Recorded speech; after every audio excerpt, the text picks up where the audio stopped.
Good afternoon, everybody. Happy Friday.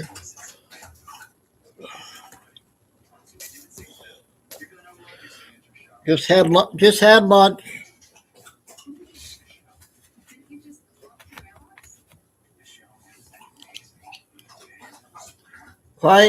Quiet day today, so everything's good. Weather's getting warmer today. Chico just had lunch. He's getting water.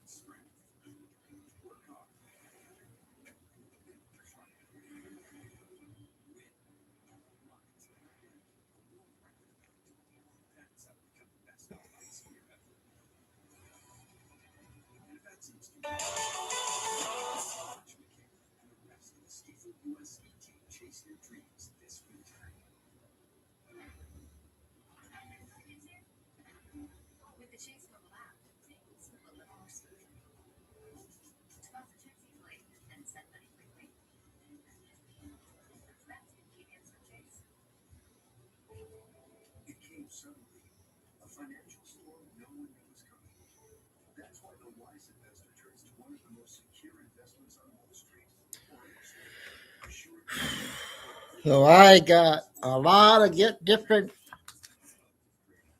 new stuff. A lot of new people coming on TikTok now, so we'll get a lot of new videos.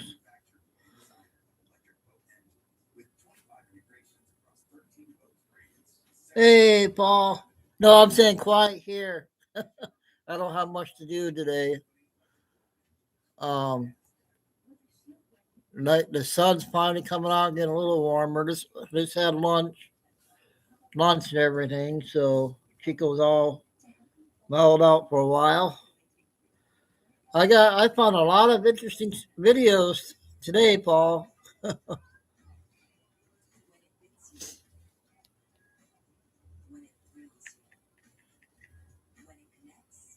I can't believe Billy Bean's not out yet. No, she'll probably have a long one for later.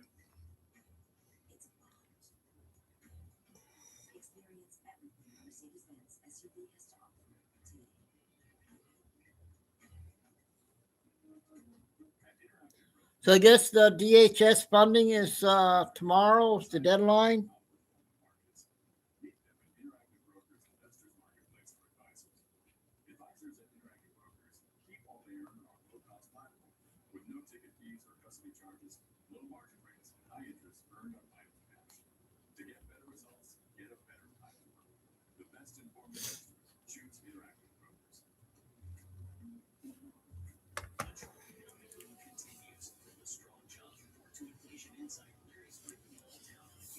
So, yep, we're going to have two good shows again. Nothing planned for today. NBA games got their All-Star break this weekend, so all the NBA games, but tomorrow's college games. Arizona team is got their first loss. Hopefully that won't affect them.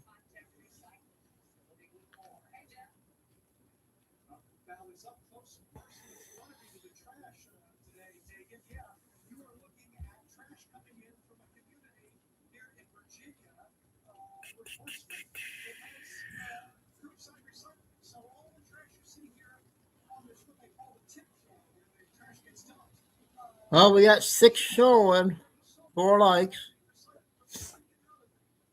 No more. You had your lunch. Now go lay down.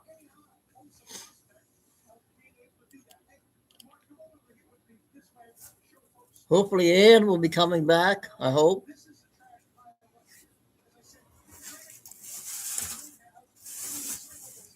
Chico, no more. You had enough. Now go lay down. I know a lot of people are at work. No Mel yet, boss. I I think she talks to people. I remember that night she said she has a meeting with some people, dinner thing. So we'll probably won't get nothing till. Well, we might get something tonight, maybe. If not tomorrow.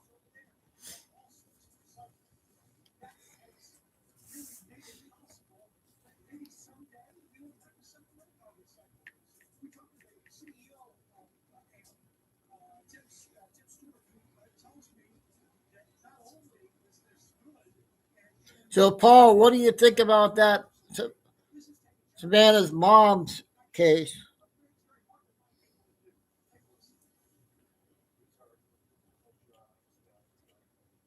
Because they're saying that she was, I don't know if they're involved or what.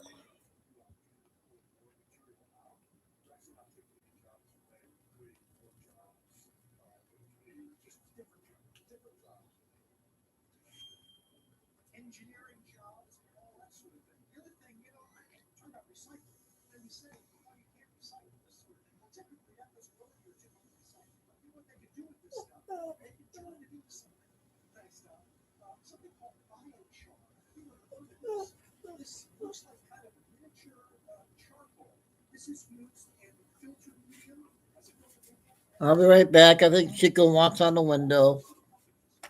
You want the window? Huh? Come on. Come on. Come on.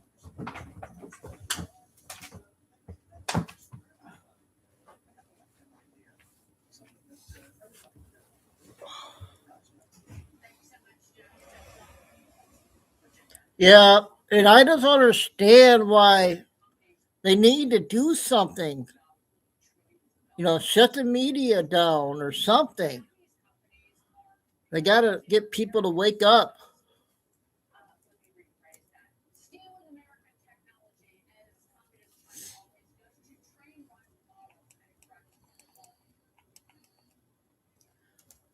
It's like we all. I thought it wasn't a long time ago, Paul, that there was a percentage that we have to get to get the green light, like 70% or 80%. Whatever happened to that? Because I know that's got to be way over 80%. I just can't believe nothing's come out yet.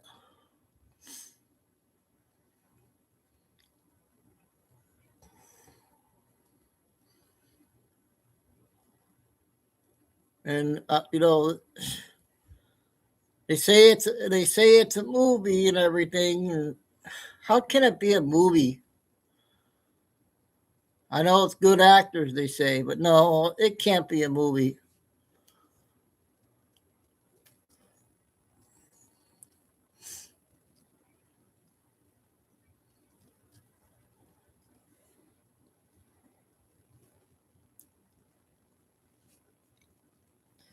But they are sure hurting a lot of people. They say it's going to get worse. It's going to get worse. Well, it's already worse. Um, Nick is on live right now with Arizona. They're saying Arizona is going to be next. I thought Michigan would be next.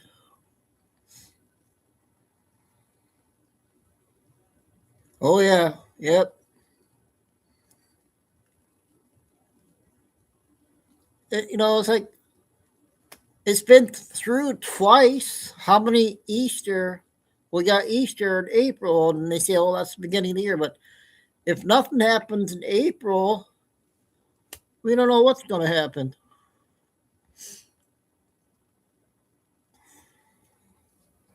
But we can't give up. We got to stay together.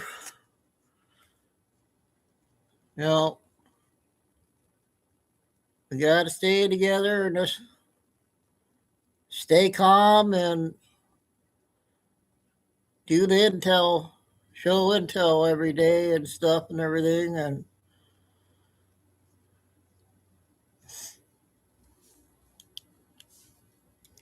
okay, I know a lot of people are at work. Hopefully, we'll get some people in here. You and Swaz. Hopefully Kay will be in. I text her. Carol might be. Probably listening.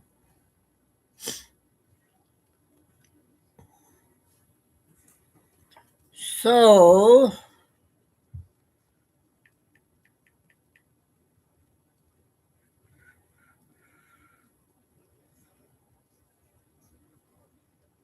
okay, what we got here?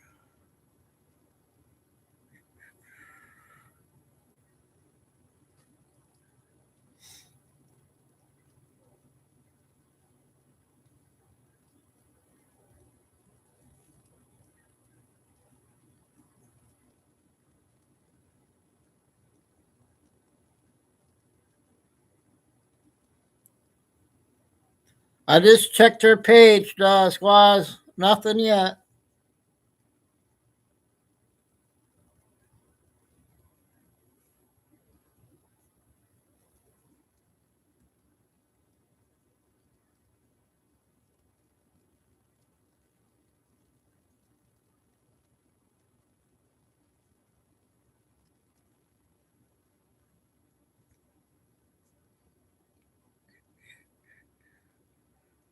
I'm going to read this real quick before we get to the videos.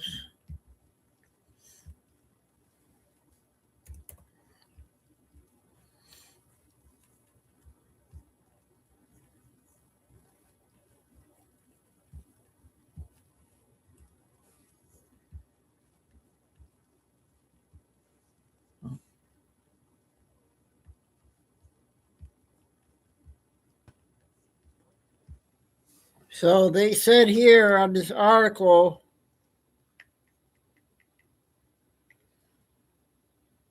the USS Gerald R. Ford strike group ordered to relocation from Venezuela to the Middle East off the Iranian coast. And Trump said the Middle East, watch the Middle East, right? So that was that one.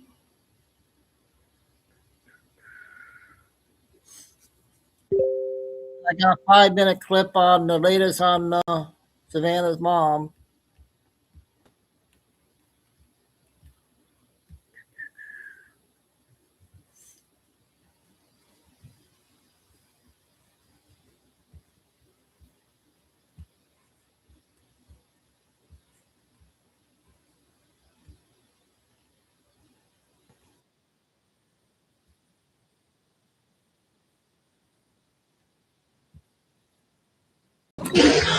So Fox News alert: developments in the desperate search for Nancy Guthrie are coming to light as officials issue a description of her possible abductor. We're also learning for the first time about crucial evidence found inside of Nancy Guthrie's home. Let's take a look at all the major pieces of evidence and clues so far. So the newly discovered image and video from the doorbell camera, that's going to be critical for that criminal profile. We'll get to that later. Nancy's front door camera was disconnected. That helps us with the timeline.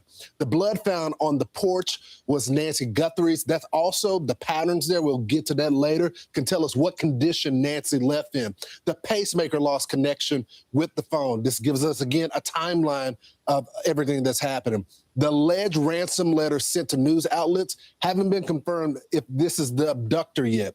They also found, this is new yesterday, a glove found in Nancy's home. Now, this glove right here, we don't know if it's that exact glove, but we know there was a glove. And then finally, the FBI releases the description of the male, 5'9" to 5'10", average build. Again, the profile of the abductor and the suspect's brand of the backpack identified. We know that this backpack is only at Walmart or from this company online on their website. All critical for this investigation. Let's bring in Dr. Priya Banerjee, forensic pathologist.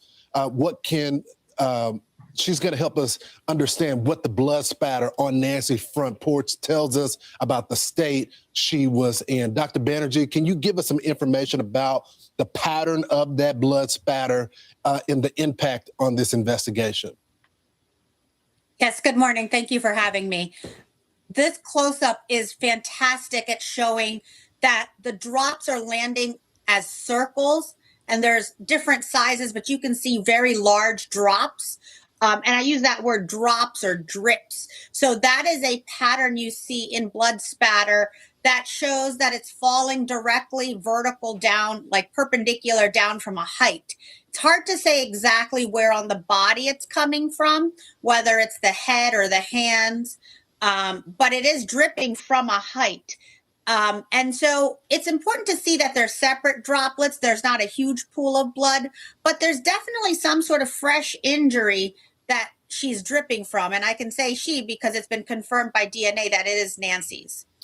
I want you to weigh in on this because Dr. Michael Baden has a similar theory to you, and I want to make sure you're on the same page here. This is what he said. Nancy Guthrie is bleeding from some area, either the hand or the face. The nature of the blood spots with little pale centers or donut shapes are typical for drops that come from the nose or the mouth because they're mixed with air. That means she's coughing up blood or dripping from the nose. Otherwise, there would be a dripping from a cut from above, possibly the hand or the face. Do you agree with that analysis? I think if it's breathed out, it's finer, but if it's a drip, it's quite possible to show the pattern that's there. Some of them have a little bit more clearing, like target-like, and others are more solid. So I don't know if it's completely respiratory, but it could be anywhere: the nose, the face, the head, the hands, and she's older, so I don't know what medication she's on, but we have to remember that, she might be about 2 minutes or in have a medical condition or on medication that prevents her from clotting. So she could bleed quite a bit from just a little cut even, or a scrape. So yeah, you can see some of them definitely do have clearer centers and some are more solid. So it's quite possible it could be from the nose or the mouth. Again, the upper area or the hands as drips. So Doc, I have a different question in a different lane, but you're familiar with these labs and how to get DNA. How long does DNA typically last on an object or a glove in this type of climate, like outdoors? I mean, it's easier, I'm assuming, to contain that DNA when it's indoors on something that was dropped, but outdoors with weathering and all of that. Tell us about timetables on that. Right. So there's no certain minute or hour, but you're very astute. So inside the house is going to be a more normal environment, right? Controlled. So that's going to be our best bet. Something outside, it is very hot in Arizona. It's exposed to the elements. I don't know if it's rained or not, but once it's secured, it's obviously in a better state. You do have to worry about the elements breaking down biological material. And so that is a risk. Now, technology's come a lot further where you can have even degraded DNA can be profiled. So I have a lot of confidence in the systems being used to type the DNA if it can be retrieved from the evidence. Doctor, your expertise has been invaluable. Thank you so much for joining the program. Thank you so much. Appreciate it. Okay, that's the latest update. So I got about 6 clips on our TikTok lady I do every day. 3 new ones and then 3 old ones, and then they're kind of new. And then I got 6 Nick Shirley clips. I don't know if you guys seen.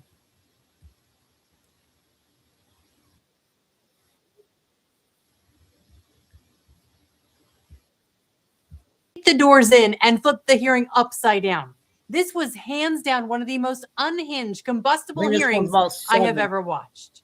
And he's a hypocrite because he voted against the ban that we were talking about on deep fake AI porn. Only 2 people voted against it, and you were one of them, hypocrite.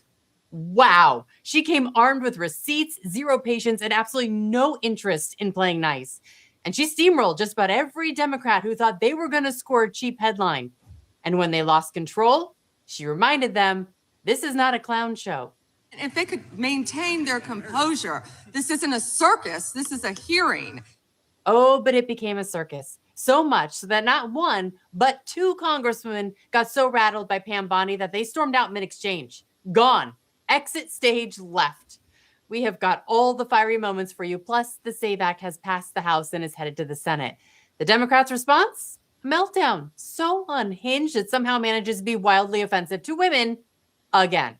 Like the video, share it with friends and family, and subscribe if you're new here. Because Democrats are giving Americans full-on political whiplash. 1 minute, they're accusing the DOJ of hiding the Epstein files. The next minute, they're demanding an apology for releasing too many Epstein files. Can we pick a lane and stay in it?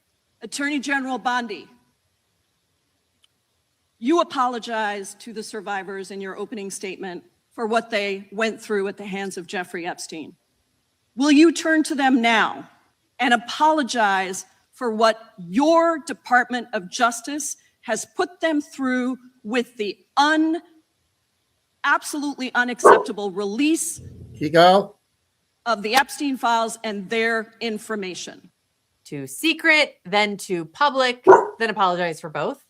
Am I the only one who remembers the Trump administration saying we're taking our time to make sure the proper redactions are done, while Democrats were screaming, release everything now, dump it all, transparency yesterday? Now suddenly it's slow down, stop, apologize, think about everybody's feelings. I'm going to go out on a limb here and say this panic has nothing to do with protecting anyone and everything to do with the fact that they didn't get the gotcha moment they were praying for. Because even the mainstream media just had to choke out the truth. It was President Trump who blew the whistle on Epstein. This morning, a new document coming to light claims in the mid-2000s, President Trump called police about Jeffrey Epstein. Among the 3 million Epstein files released by the Department of Justice last month is a 4-page FBI report on an interview the Bureau conducted in 2019 with the man believed to be former Palm Beach Police Chief Michael Ryder. Ryder and his detectives began investigating Epstein for human trafficking in 2004. According to the document, Trump called Ryder around that time and said, "Thank goodness you're stopping him. Everyone has known he's been doing this." Ryder also says Trump said he threw Epstein out of his club, and he was around Epstein once when teenagers were present, and Trump got the hell out of there. The former police chief says Trump told him to focus on Epstein's associate, Ghislaine Maxwell, saying she is evil. Notice the pattern? Democrats and their media allies, they only care about one name in those files, Trump. Every other name, suddenly invisible. Head turned, eyes closed, nothing to see here. That tells you everything. This was never about justice for the survivors. If it were, they would want every predator exposed, not just the politically convenient one. This is all about headlines, narratives, and now a failed gotcha. And Pam Bondi, she knows it. She sees the hypocrisy, the grandstanding, the melodrama, and eventually she decides she's had enough. She doesn't just take the mic. She appoints herself hall monitor, clock monitor, and adult supervision. Incompetent or willfully trying to intimidate and punish these ladies. Your time for is coming up. forward. The time of the Which gentleman, was it? The time of the gentleman has expired. The gentleman yields back. Recess for you, sir. And honestly, his time should have been up years ago. Like the exact moment he warned the American people that Guam was about to tip over. No metaphor, no joke. He meant it.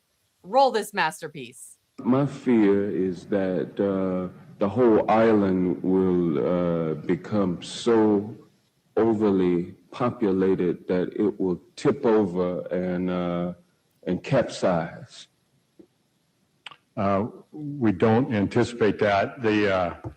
The Guam population, I think, currently about 175,000, and again, with 8,000 Marines and their families, it's an addition of about 25,000 more into the population. It's an island, not a floating pontoon boat in a 4th of July parade. Pam Bondi, she did us all a favor because someone should have shut that down years ago before Guam needed a life jacket. Pam Bondi, she also read Liberal Representative Zoe Lofgren and exposed her connection to Reid Hoffman, the LinkedIn founder that had a disturbing relationship with Jeffrey Epstein. Watch this. I find it interesting she keeps going after Donald Trump. She doesn't say how much money she took from Reid Hoffman, did you? And nor did Mr. she Chairman, post regular anything. order, please. She Regular posted order. nothing on her X account, Gentlelady. on her Twitter account during the Biden years. Gentlelady. And yet now There all was of no a sudden question she's asked. going after Committee will be in Point of order. order. There was no Committee will question be in asked of order. the Attorney General. She doesn't just get to Middle Committee will be in order. I have a point of order, Mr. Chairman. Committee will be in order. Point of order, Mr. Chairman. Lady can state her point of order. When a witness attacks, Not a valid point of order. You got to state. She hasn't completed her point of order yet. Please let her speak, Mr. Chairman. Let's have some regular order here. Regular order is you got to state the rule. And she I am didn't do it. trying to make a point of order that the witness, What without- rule are you referring to? without responding to a question, has attacked me personally. I think it's pathetic that she can't answer the questions and First instead time is that attacking is not even close members to a of the point of committee. order. A Democrat calling Pam Bondi pathetic for not answering a question is pretty rich. I mean, that's the pot calling the kettle black with zero self-awareness. And something tells me Zoe Lofgren isn't exactly eager to answer questions herself, like why she took nearly $34,000 from Reid Hoffman between 2019 and 2022. From there, the hearing, it didn't just go downhill. It fell off a cliff. When you ask a question, the witness gets to answer. You may not like the answer, but she gets to answer. The question was, how many of Epstein's... They don't like the answer, Chairman, my time. because it's honest. Reclaiming So he asked a Reclaiming my 4-minute question. Restore 45 and seconds, I Mr. am Nadler, going please, to Mr. Chairman. answer. You can let her filibuster all day long, but not on our watch. Reclaiming- Not on our time. No way. And I Reclaiming- told you about that, Attorney General, before you started. You don't tell me. Yeah, I anything, did tell you because we washed saw up what you did in the loser Senate. Lawyer, not even a lawyer. Committee will be in order. I should get back at least 45 seconds. We will give you a few more seconds. I Not a said that few more, already. 45 seconds. Okay, I'm timing right now. Nadler goes from I'm reclaiming my time and will fight the Trump regime till the end. Pam Bondi, Okay, another wild one there. That's the first one. I got a few more, and then we get Nick Shirley videos.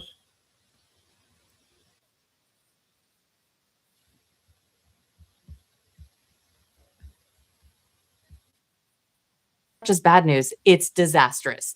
New York's top law enforcer, the self-proclaimed defender of justice, is now neck deep in a scandal straight out of a crime drama. Her own grandniece, a wanted fugitive with a long rap sheet, has been living under Auntie Tish's roof. The same roof, by the way, now at the center of a federal indictment. So what's James going to say? That she was too busy chasing Trump to notice a fugitive in her own house? Too obsessed with political theater to recognize the real crime scene was on her front porch? This is the woman who went to war over bookkeeping entries, but turned a blind eye to a mother accused of enabling minors, possibly her own children, to commit crimes. Letitia James, the nation's loudest voice on accountability, caught harboring a fugitive while facing her own bank fraud charges. And just wait, believe it or not, there's more. Tim Walz just got caught allowing illegal immigrants to check a box at the polls for their preferred political candidates, all while at the same time, liberal Supreme Court justices are being called out for saying racist comments made on record this morning in front of the entire court. The left is panicking over the 2026 midterms, and I've got it all for you here today. As always, like the video and subscribe to the channel if you haven't already. Now, before we dive into Letitia's shocking criminal family saga, let's listen to Eric Trump, who reacted to the explosive news that James is harboring a fugitive.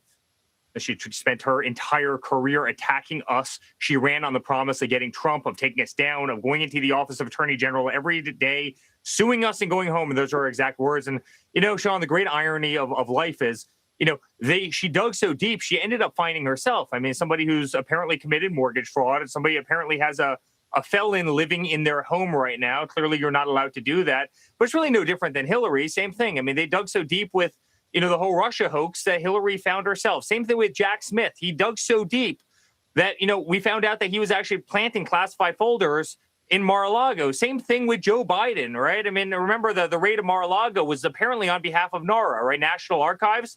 And guess who actually orchestrated that raid? You know, Joe Biden. Or what is it with Democrats? The great irony is they always dig so deep that they actually find themselves. And that's exactly what Letitia James did. Oh, she certainly found herself all right. Letitia James, now accused of housing a cop-hating fugitive, a convicted felon with a rap sheet a mile long, right in her Virginia home. The same home she listed as her primary residence while actually living in New York.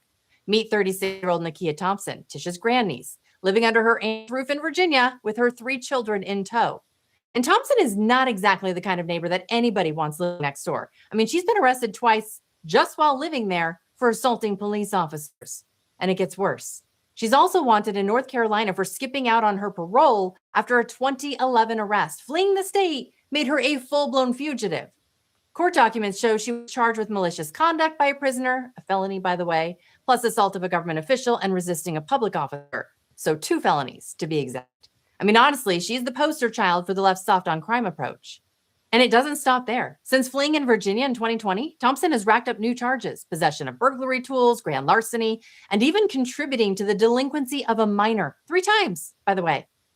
Now, she's had some misdemeanors dropped, sure, but she's also piled up 9 separate vehicle offenses, including as recently as this summer, and 4 of which she racked up in one day. Remember, she's responsible for 3 children. Now, this is the same property that is currently at the center of a federal indictment accusing James of lying on her mortgage to get a better rate. Prosecutors say she claimed the home wasn't being rented while her fugitive grandniece was living there rent-free. So maybe it's time to tack on harboring a fugitive to her growing list of potential charges. And that's not the only criminal chaos brewing on the left. Minnesota's own director of elections just admitted on the record that illegal immigrants are participating in our elections. You have to see the reaction from the oversight committee. I mean, it is pure shock. The representative questioning him, she looks like she knew what was happening, but could not believe a Democrat actually just said it out loud. And just to set it up for you, the reason this was even possible in the first place is because Governor Tim Walz signed a bill back in 2023 that basically turned driver's license into a free-for-all, open season for anyone, legal or not. And once an illegal immigrant has that license, the door to the ballot box just swings wide open. The plot has officially blown wide open. Okay, I got today's one, so I got 3 of hers, and we got 6 Nick Shirley videos coming up, and I'll get the rest of them later.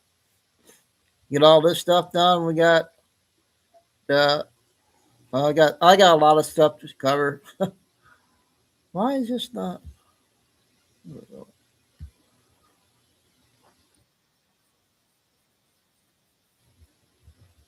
This is not old, but I think it's part. And just yesterday, he left CNN's Dana Bash speechless, exposing how the left literally wishes him dead. Example after example, he laid bare just how toxic the left has become. I'm telling you, there are not enough therapy couches in America to fix these people. And speaking of these people, Jen Psaki caught live on air making an accusation about Trump straight out of Lawsuit Central. Watch the panic hit her face the second she realizes what she just said on national television.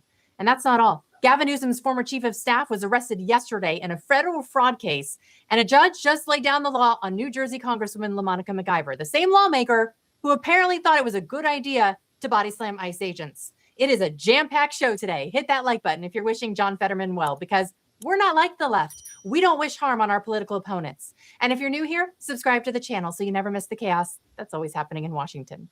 Well, if there's one thing 47 does well, it's keeping promises. Remember when he said he'd give a $10,000 bonus to agents who didn't miss a day during the Democrat shutdown and even picked up extra shifts to help out? Well, today, Secretary Kristi Noem, she made it happen. Checks in hand, smiles all around. Take Ashley, for example. She was in the middle of buying a home for her family when the shutdown froze her paycheck and forced her to back out of the deal. Today, thanks to this bonus, she might finally move forward and turn that dream into reality. Let's listen in for a moment. Rico, I want to present to you a check and say thank you from the American people. Appreciate it. Ashley, thank you. Yes. And is Leo here? All right, Leo. And more big news today, as I said, John Fetterman was rushed to the hospital this morning after getting lightheaded and falling outside of his Pennsylvania home. Listen to this. Fox News alert, Pennsylvania Democratic Senator John Fetterman was hospitalized after a fall this morning. It happened near his home in western Pennsylvania. Doctors say he had an episode of ventricular fibrillation, which is an irregular heart rhythm. The spokesperson for Fetterman says he felt lightheaded after the fall, had some facial injuries, but is doing well and is being kept for observation at a Pittsburgh hospital. We wish him well. Now, spokesperson for Fetterman posted on X that the senator says, quote, "If you thought my face looked bad before, wait until you see it now." Good to see he still has his sense of humor and is in good spirits. We wish him the best. The timing, though, it's chilling. Fetterman just told CNN's Dana Bash that some on the left were practically cheering he hadn't survived his stroke. Watch Dana squirm as Fetterman lays out the shocking laundry list of left-wing rhetoric and how it stacks up against what the right is saying. Senator John. Okay, we got 2 more.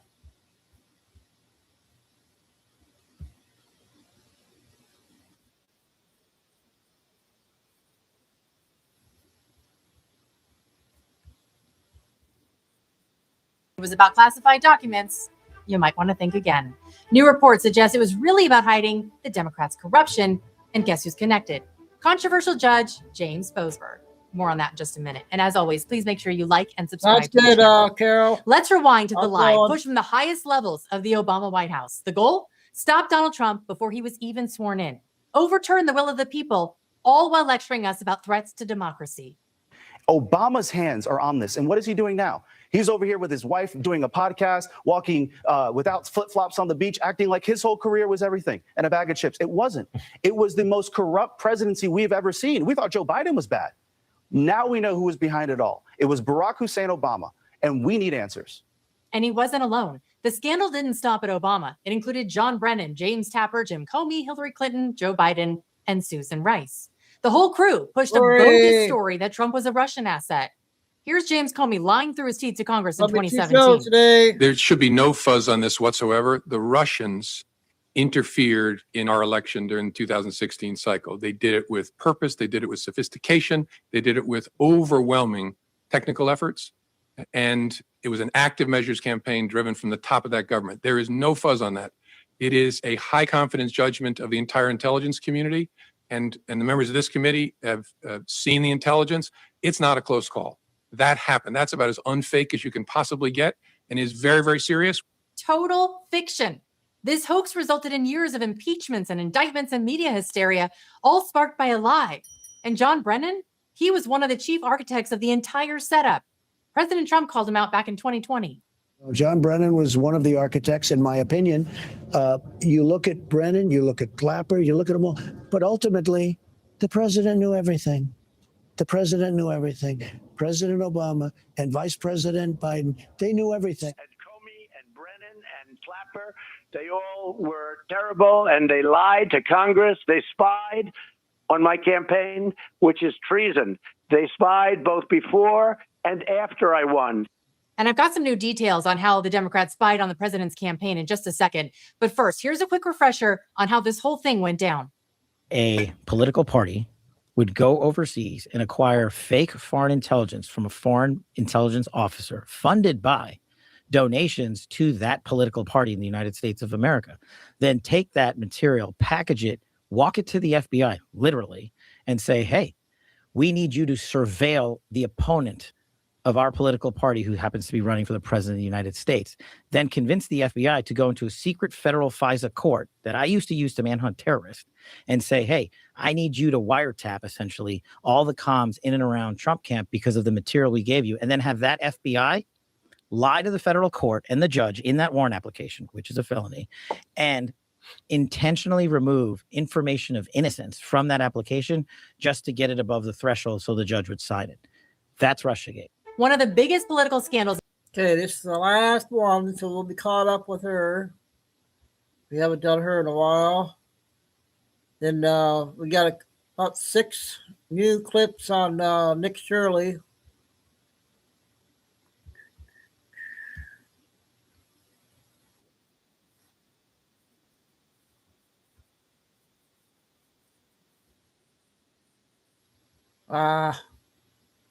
I'm going to do this other one.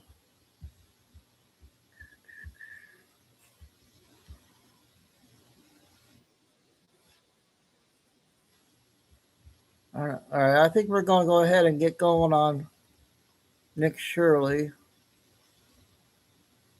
All right, part 2.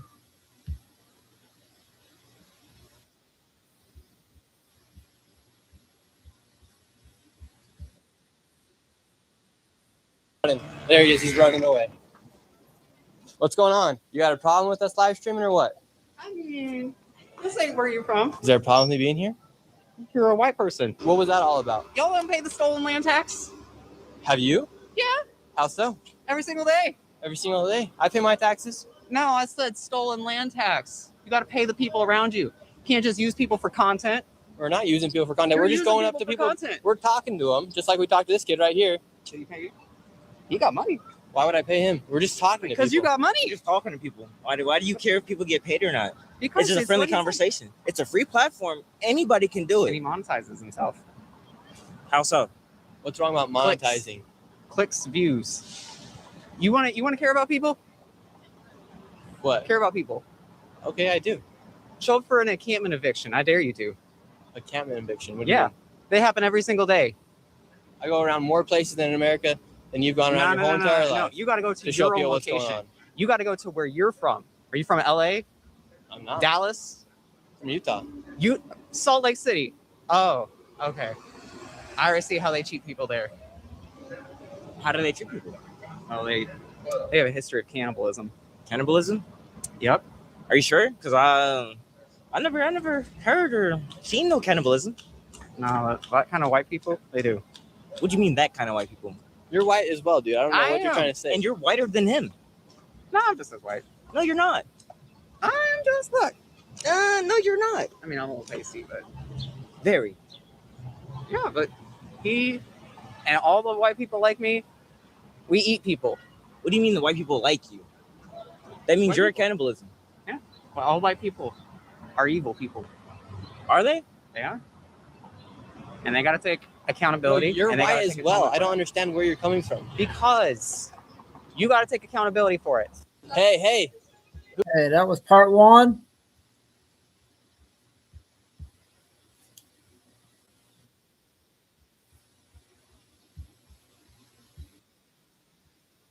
Systemic problems.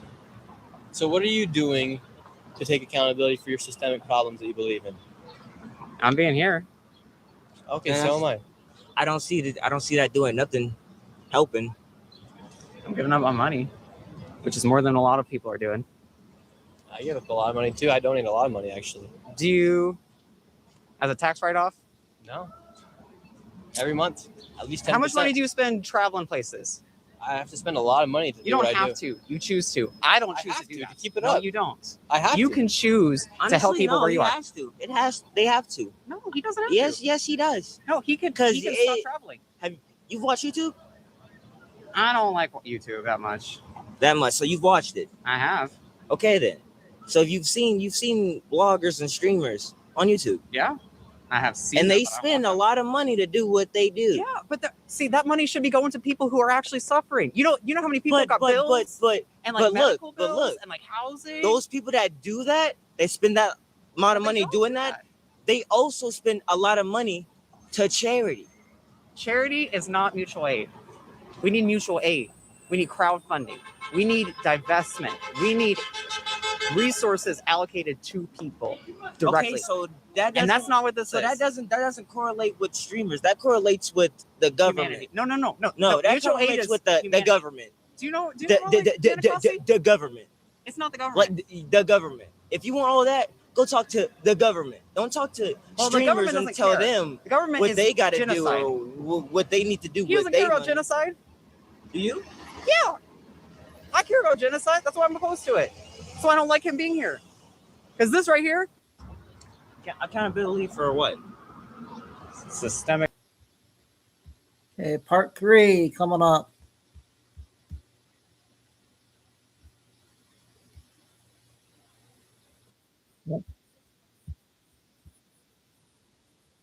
That was part 4.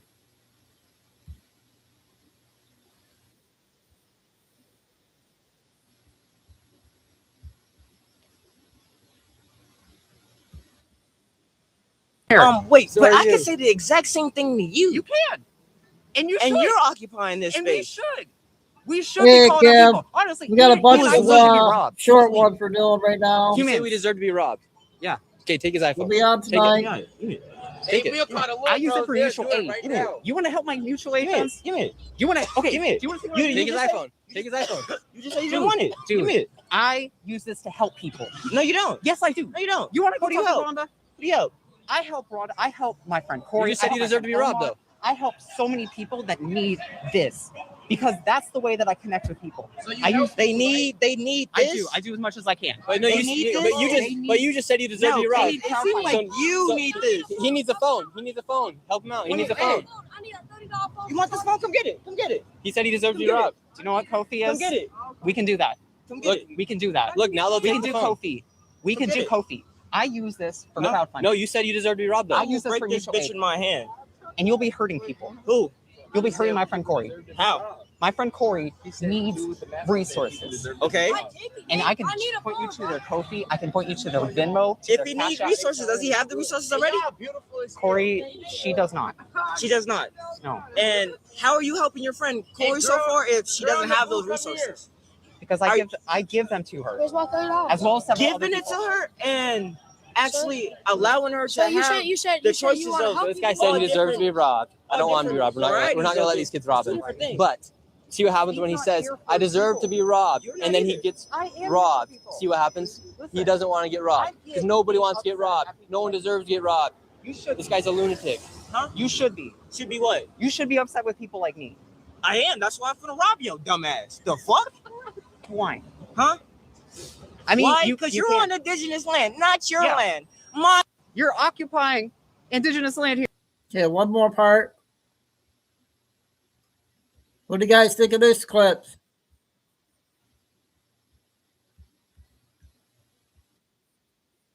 I can do whatever the fuck I please on my land.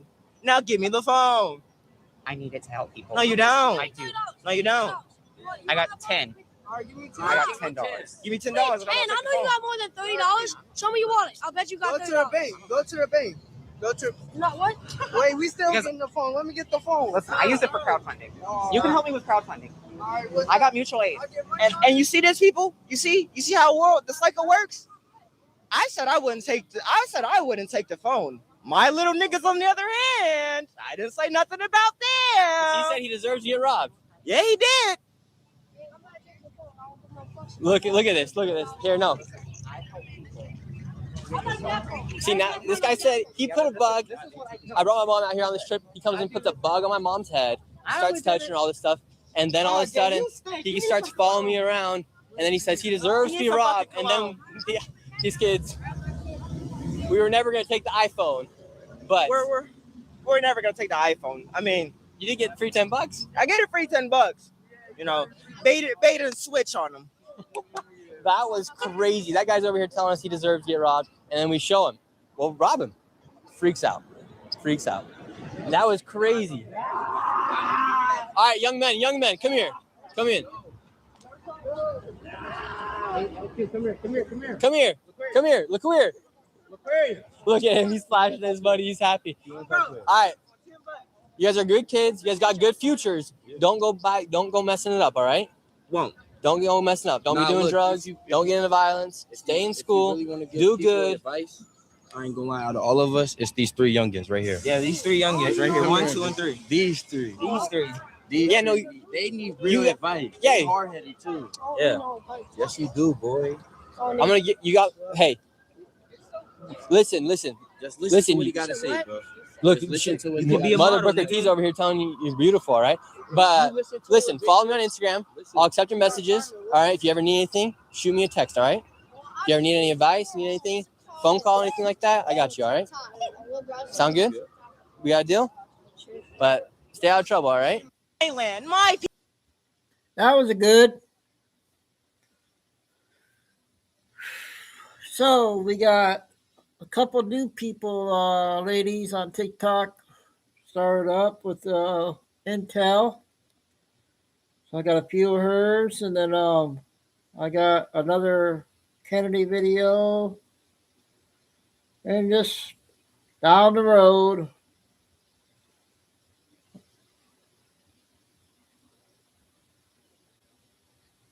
A lot of good stuff coming out.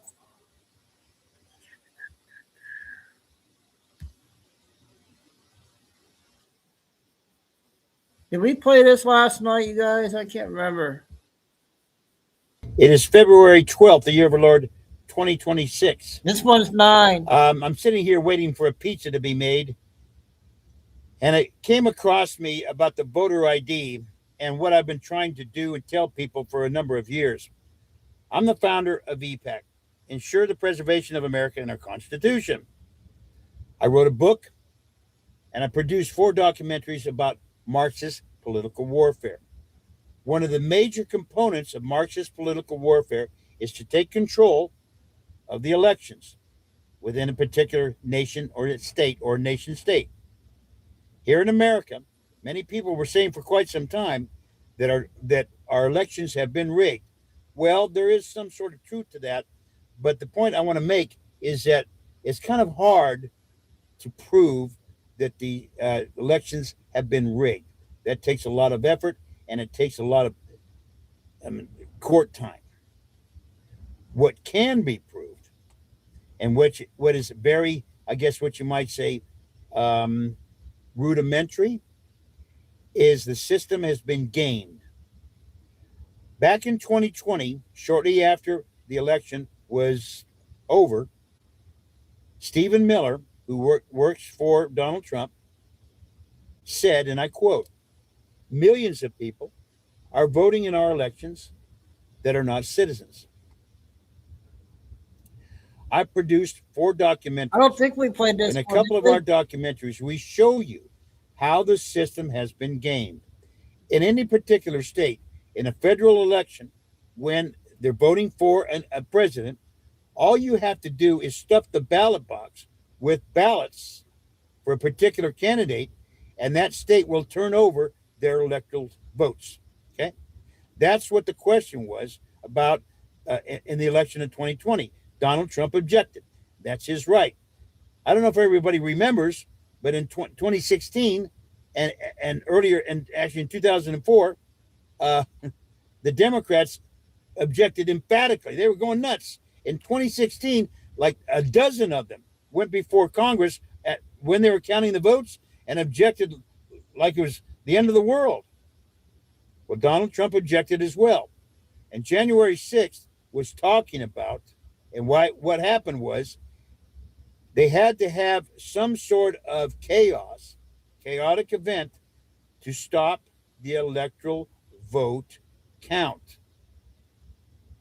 I'm a credentialed member of the press. Donald Trump had 13 senators that were going to vote to have what's called an audit of the 2020 election.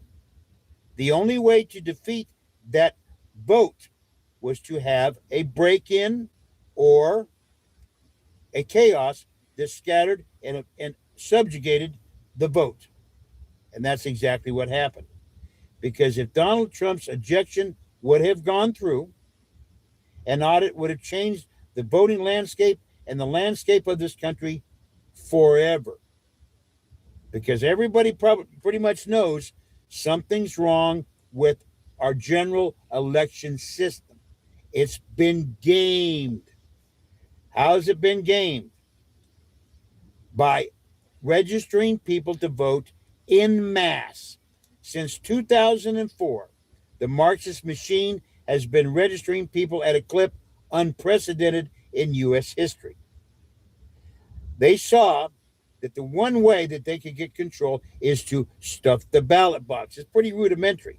But more importantly, from 2012 to 2020, the Democrat or the Marxist machine were registering people at a clip for that 8-year period at a rate of 10,000 people per day. And it didn't matter if the person was a citizen, dead, out of state, a foreigner, a non-citizen, it doesn't matter. A dog, an animal, that's been shown. That's how you game the system. Getting enough people to basically stuff the ballot box, and it doesn't matter how many people are non-citizens. This nation has basically a law. Only citizens can vote in our elections. The voter ID, the SAVE Act that was just passed, SAVE, S-A-V-E, secure the American voter, safeguard the American voter eligibility, requiring voter ID to register. Now, here's the thing I want to tell, and I don't think many people know this, and I had to find this out myself. When you register to vote, you go to your county clerk, right? And you fill out a registration card, okay? You fill it out, fill out all the documents, etc. Somebody just blinded me there. When you fill out a voter registration form, okay, you have to put on there that you're a citizen, etc., right? All you have to do is sign it. I'm a citizen. All these information is true to the best. Why not? And it's true. Okay? Hey, Papa Dude. What Happy happens? Friday, everybody. The county clerk doesn't check that unless there is a reason for them to do that. Do you understand what I just said? If there's no reason for them to thoroughly check that registration form, they might just briefly run, oh, see if the guy's an address. That's it. Why don't they check the citizenship of the person filling out the registration form? Because there's no database to check the citizenship of a person registering to vote. There's no database in the United States at all. The voter ID, the SAVE Act, changes that. Now your vote will not be diluted. Now your voice and your vote will be from you. And if you're a citizen, that's the most important thing, because voting in this country is probably, I would say, in my opinion, the most important thing in this for our nation. Your voice counts. One vote can change the whole thing. It happened back in 1876 when an audit came through because some people objected, senators and congressmen objected to the electoral vote count in 1876. They had an audit. One vote changed the whole thing. Look into how an audit works. Check it out. You'll be amazed. It was in 2020, like I said, that Stephen Miller, brilliant man, said that millions of people are voting in our elections that are not citizens. That's how you game the system. From 2012 to 2020, the Democratic machine was registering people at a clip of 10,000 people a day for 8 years. Let me put it to you this way. Both Republicans and Democrats were registering voters. But the Democrats knew they needed to pack and stuff the ballot box. They put almost 35 million people on the voter rolls in that 8-year period. And many of them weren't registered to vote. Many of them had passed away. Many of them were dogs, animals, minerals, vegetables. When they were registering people to vote, they didn't care who you were. Sign right here, you're registered to vote. I'll leave you with this. In 2020, July, Mark Zuckerberg put up almost $500 million to get out the vote. 5 months later, he announced on October 26th that his organizations, his two nonprofits, had registered 4.5 million people to vote.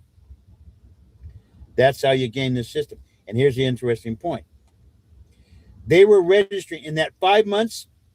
They were registering people at a clip for 5 months of 30,000 people every single day. That's how you game the system. The SAVE Act, the Voter ID Act will secure and strengthen your voice in our elections in this country. Hey, everybody. All right. One guy from TikTok. So I got two more cemetery photos, you guys. These are big ones.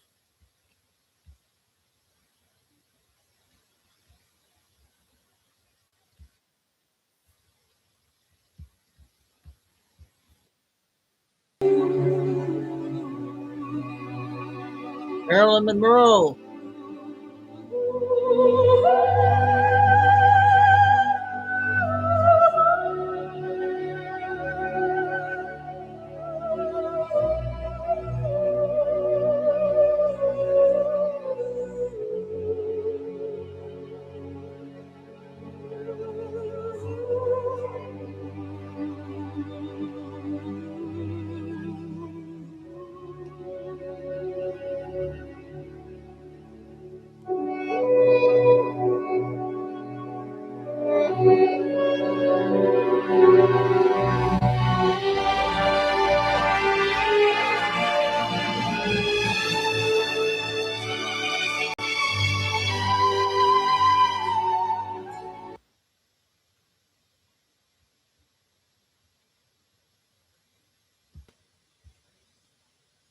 That was another Shannon Doherty. This one will be surprising. Matthew Perry.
Okay.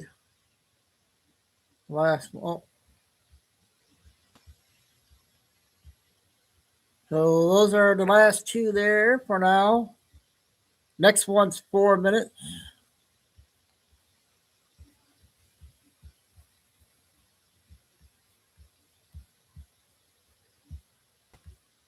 Of aging tankers known as the Dark Fleet. From high-tech signal spoofing to old-school disguise, these vessels employ shadowy tactics to bypass international law. But a new U.S. crackdown on Venezuelan oil is finally moving to strangle this illicit trade. The Dark Fleet model, for now, with Venezuela has been broken. The so-called Dark Fleet is a network of some 1,400 ships that transfer Venezuelan, Russian, and Iranian oil in violation of U.S. and other international sanctions. Analysts say about 1/5 of the world's oil is shipped by the Dark Fleet. These tankers have been absolute cash cows for the unknown, hidden people, behind all of this trade. These vessels use a variety of deceptive tactics to avoid detection by maritime authorities. First, there's spoofing, when a ship broadcasts its location from one place, but is actually thousands of miles away. Venezuela has been, the OG of spoofing. They've been doing it since at least 2020. Vessels sailing from Asia often hit the Cape of Good Hope and suddenly cut their transponders to vanish from global tracking, known as going dark. And then it will start spoofing and it will appear to go up to Lome, Togo, when in reality it continues sailing to Venezuela, loads its cargo, and then when it's ready, it's sailing back. All of a sudden, that vessel will appear to come down off West Africa. The tanker will also say that it's going to call off Angola, for example, and it's all about deceptively trying to hide the fact that it's loaded Venezuelan oil.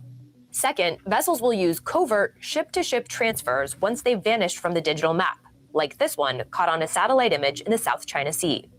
Ship-to-ship transfers are quite common in shipping, but they're done within port state limits and with port state authority. But this is done in international waters to avoid scrutiny. Third, vessels will cycle through names and country flags to avoid detection. Out at sea, some crews even use paint to change the vessel's name. The White Crane became Rain, for example.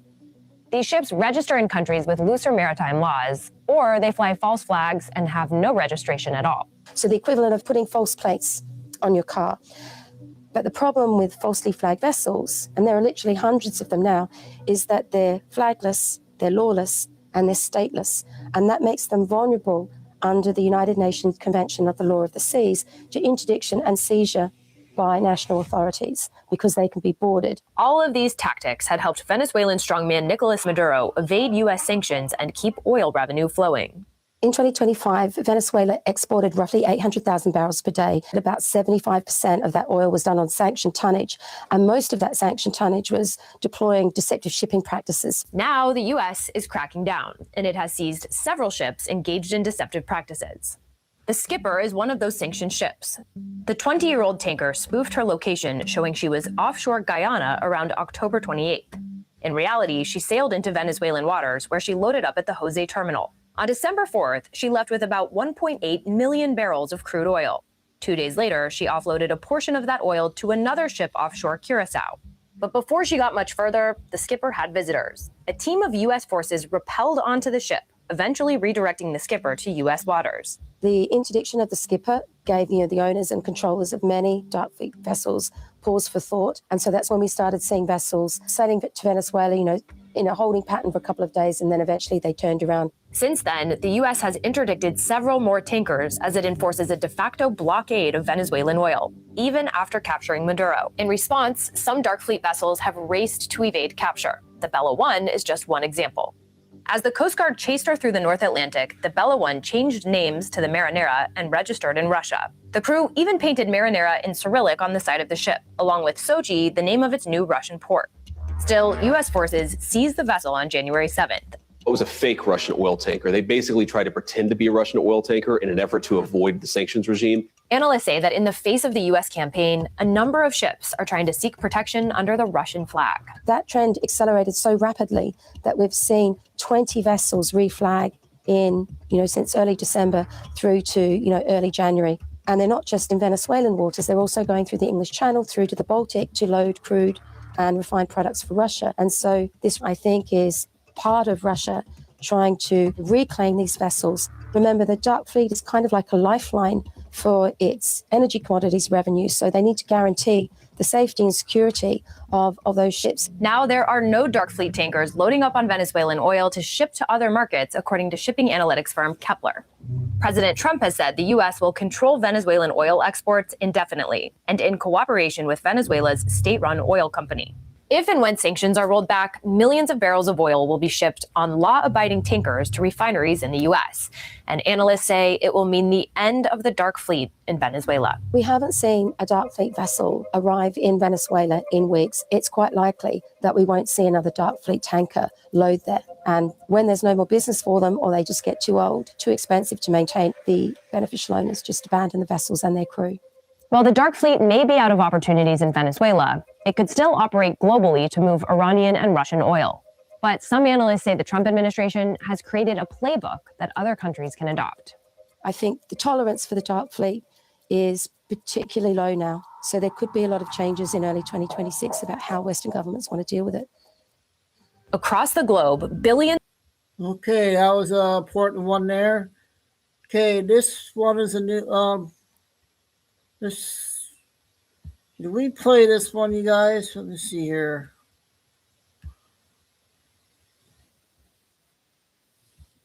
I can't remember if we played him. Minutes talking about a couple of different topics. First, I want to try to explain to the American people what's going on around here.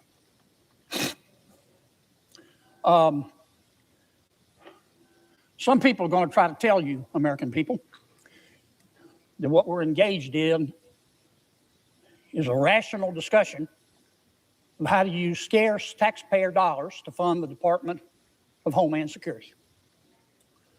Now, that's not true. Wish it were. Department of Homeland Security is about to shut down. We don't know how to get it back open. What does that mean? It means ICE will be shut down. We've got some ideas about how to keep it operating. They have enough money. It means TSA will be shut down. They're not going to be paid. That'll impact airport travel. Coast Guard will be shut down. FEMA, God help us if we have a natural disaster, it'll be shut down.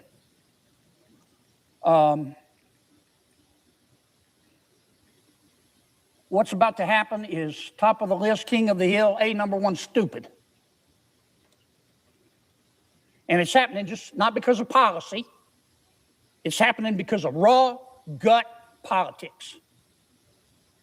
If you could see what I see, your gag reflex would be permanently triggered. Here's what's going on.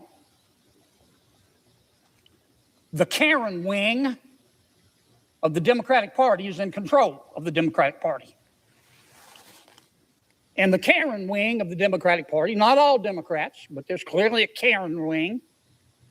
Sometimes I call them the loon wing. They have gone to the Minority Leader Jeffries and my friend Senator Schumer and said, don't you vote for that Homeland Security bill. Why? Because the Karen wing of the Democratic Party wants to defund ICE. Can we play this one? Now, we've seen this vampire movie before. The Karen wing of the Democratic Party also wanted us to defund the police. How'd that work out for us? The criminals are still laughing. Now they want to defund ICE. And Senator Schumer and Minority Leader Jeffries, two good men, they've made a bunch of unreasonable demands that no person with a brain above a single cell organism would vote for.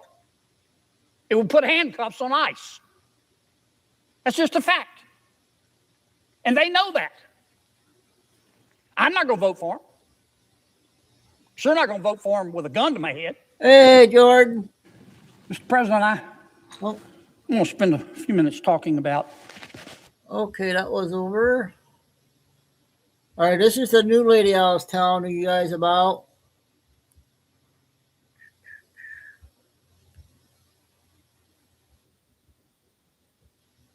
See if you, what she says now on her channel. Wake up call to all the Pretty good, I think. sleepers.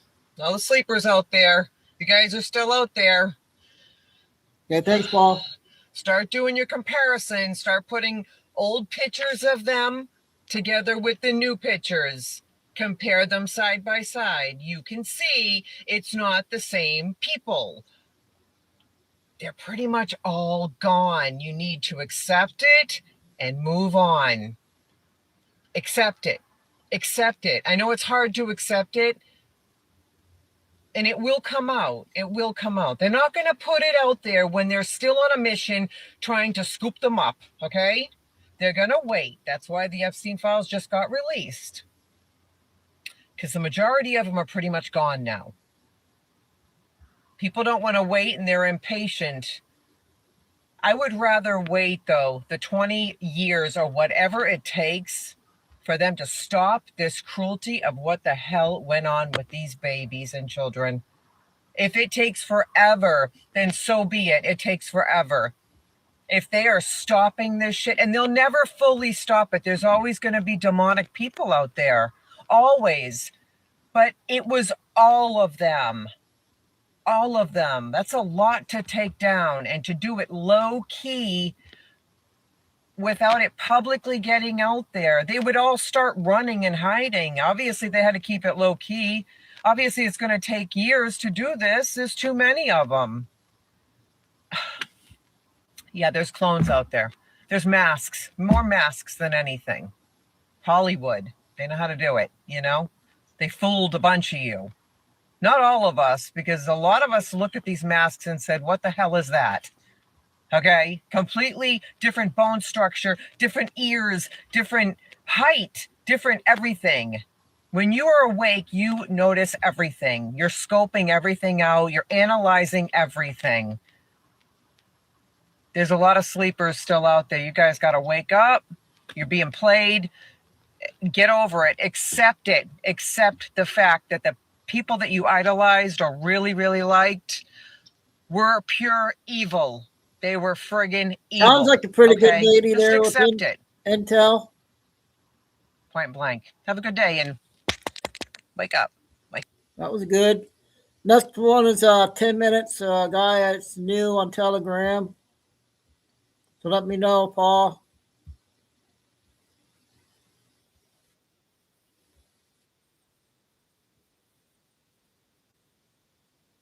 I mean, look, guys, I made a bet on believing in Donald Trump, believing in President Trump, and not everything is perfect, but generally, this man's delivering. We are seeing the collapse of the deep state.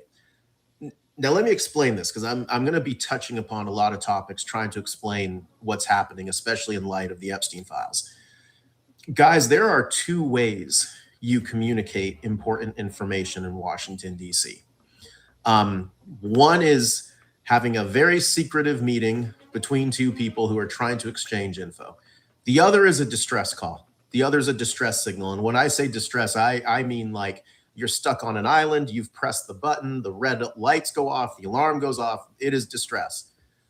There's two ways, important nuances these are handled. Now, one, guys, you can read your terms and conditions on your mobile phone, on your Verizon, AT&T phone, there's no privacy. It's all gone. Privacy's gone. And if you're a senator or a congressman in Washington, D.C., forget it. Like, they're tracking you even more. This idea that, okay, I'll get a VPN. Look, I'm not against the VPNs, but there's this very disturbing trend where every VPN company ends up getting acquired by Israel.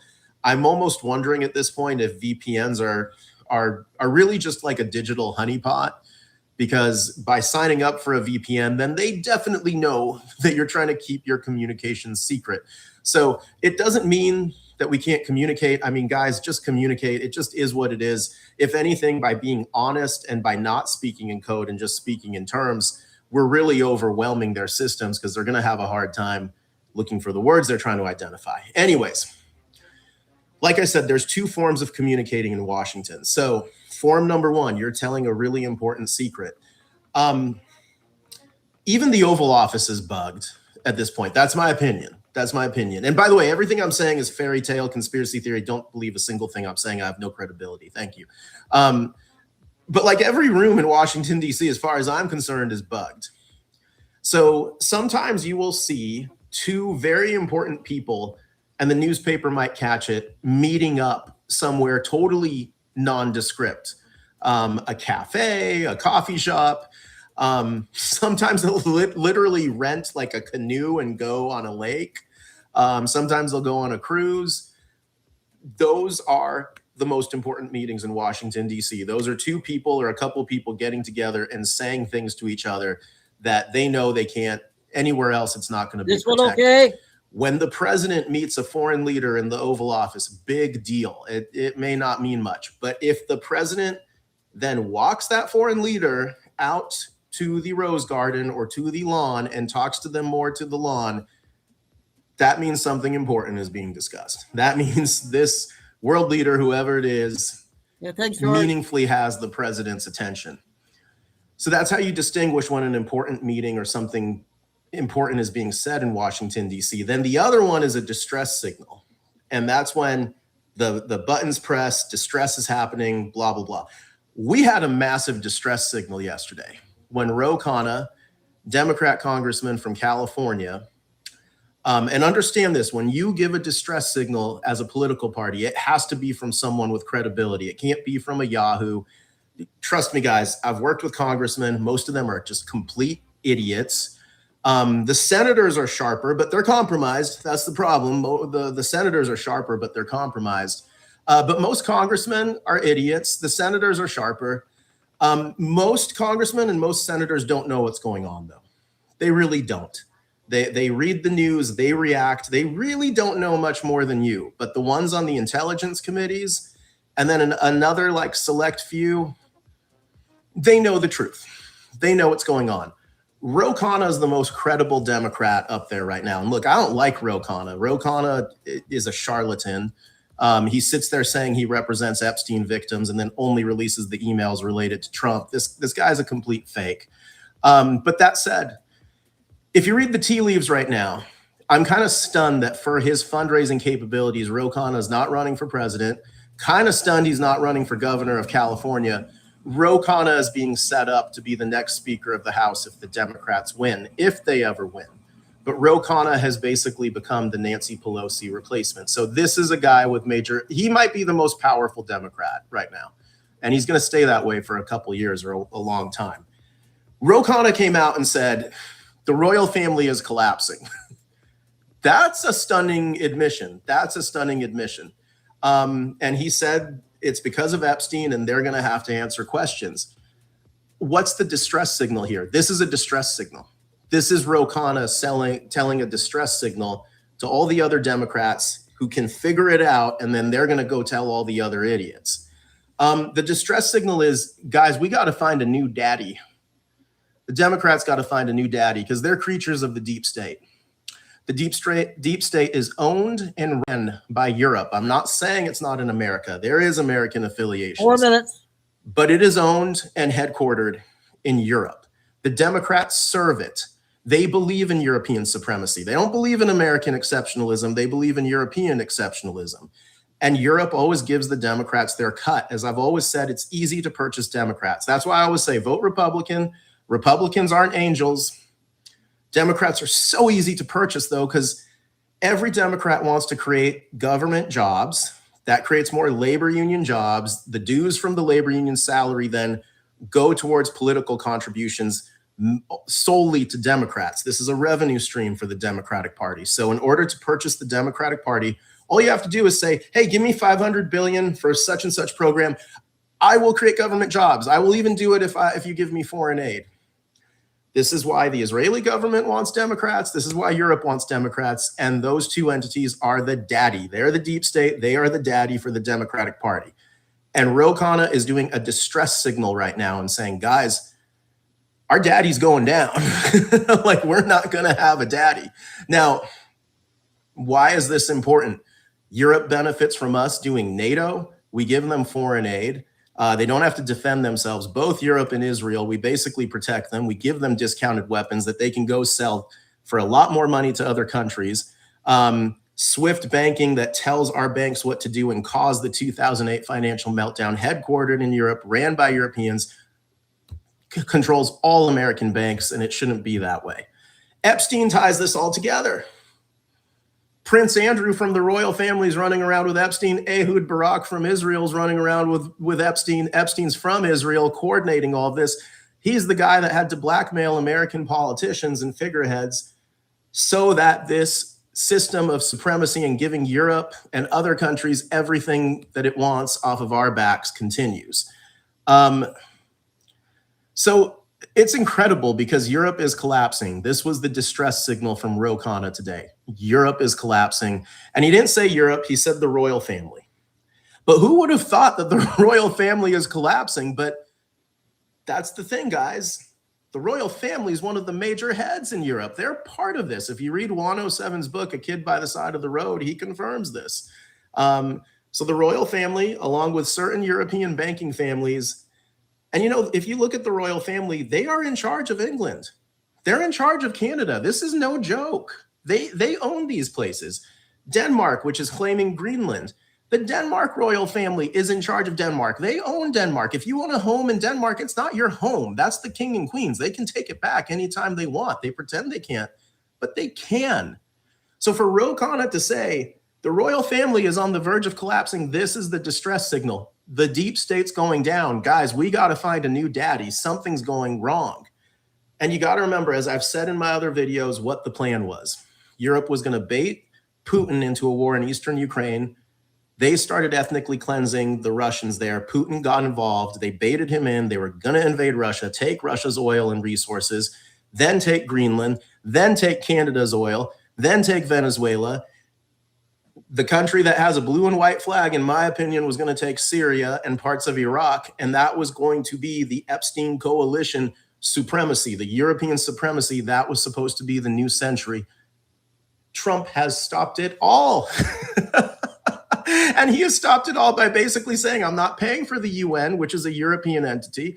I'm not paying for NATO. We're going to take over Greenland, because they wanted us to pay for the protection of Greenland while they drill it. Not anymore. We're taking Greenland. We've already got a great deal with Venezuela that we're working on. And basically Trump has said we're going to take Canada. This is it, guys. The deep state is collapsing, and you are seeing a distress signal from the most credible Democrat telegraphing that right now. And what a glorious time. What a glorious time. So what do you guys think of that one? I got another one ready. Something new. I don't think I'd never played it before. So Paul, give me a heads up on that one. This one's 11 minutes.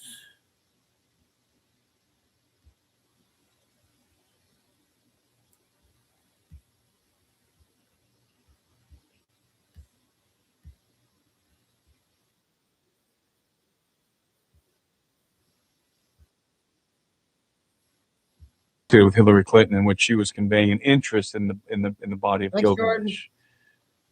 So I think that Papa Two Bear. Sorry. that's anecdotal, but I think that the occult, members of the occult, and I think that Hillary is a member of the occult. secrecy surrounding giants is kind of baffling to me. On one hand, you can understand why conventional archaeologists would keep it secret, because it just blows their theories to pieces. We know that Colonel Powell, for example, who's I believe the first director of the Smithsonian, he knew about the existence of the giants that were being discovered in the mountains of America because he wrote a letter to his friend. And in the letter, he said that they cannot yet talk about the giants until they can determine where they came from. And the reason why the origin of the giants was so important to Powell is because Powell was an isolationist. And the Smithsonian Institute the doctrine is isolationist, the doctrine of isolationism. And the doctrine of isolationism propounds that all of these various cultures around the world developed independent of each other. In other words, there was no contact across the seas. Nobody was coming from over the sea. There wasn't cross-pollination from other cultures. In other words, the ancient Egyptians weren't cross-pollinating with anyone in the Americas. Everyone developed totally independent of each other. These are the pillars of modern archaeology and the conventional historical narrative. Isolationism. That's a problem. If you're finding red-haired giants all over the world, it's okay. Obviously these guys are migrating from over the sea. And they're coming from somewhere, and that somewhere happens to be the Middle East. And probably Sardinia as well. Most likely, I think Sardinia is the hub. Was the hub of post-flood giants. So Powell didn't want to talk about the giants because it wrecked his theory of isolationism. So there's that, right? But the argument is made sometimes that, well, they don't want to talk about giants because it proves the biblical narrative. Okay, that's a very weak argument, though, because giants don't just prove the biblical narrative; they prove all the myths of all the different ancient cultures around the world. I mean, everybody's got myths of giants, so it's not exclusive to the biblical narrative. There's something else going on, especially if the Vatican's involved in the cover-up. Why would the Vatican want to suppress evidence that the biblical narrative is true? Why would they be interested in that? That doesn't make any sense. You think that they would be eager to present this evidence to the world and say, see, here's more evidence that the Bible is true, being Christians, right, as they are. So what is the reason? Why is this topic of giants so taboo? And why has there been what I believe is a historical and systematic cover-up of the existence of giants? Why? Well, the only thing that makes sense to me is that the occult is involved here, that the mystery schools are at the center of this, that the bodies of giants are being used in a very specific way, that there's a purpose, and that they don't want people to know, for whatever reason, they don't want people to know about the existence of these giants because there's something about them that's deeply entrenched, that's deeply intertwined with the mystery schools. It's part of a ritual involving black magic. Black magic. Black magic only works on the rookie. I mean, are they using the bodies for ritualistic purposes? Probably. Are they worshiping? Are they venerating these bodies? Probably. Are they harvesting genetic material from them? Probably. That's a much better explanation than, well, they don't want to prove the Bible is true. That, I think, that it's a much more plausible explanation that they're harvesting something from the bodies. They have a use, they have a function, and whatever that use and function is, they don't want anybody to know about it. There's probably a black market that exists for these relics related to giants and other things as well, relics related in general to the antediluvian world. And oddities in general. I mean, out of place artifacts, rather. I know there's a black market for that. So I suspect it's something to do with gold. I suspect that the cover-up of giants, the primary reason, has much more to do with the mystery schools. And everybody knows that Abraham Lincoln, I would say, knew that the bodies of giants were being discovered in the mountains. He references it, that ancient race of giants, I'm paraphrasing, whose remains can still be found in the mountains of America, something along those lines.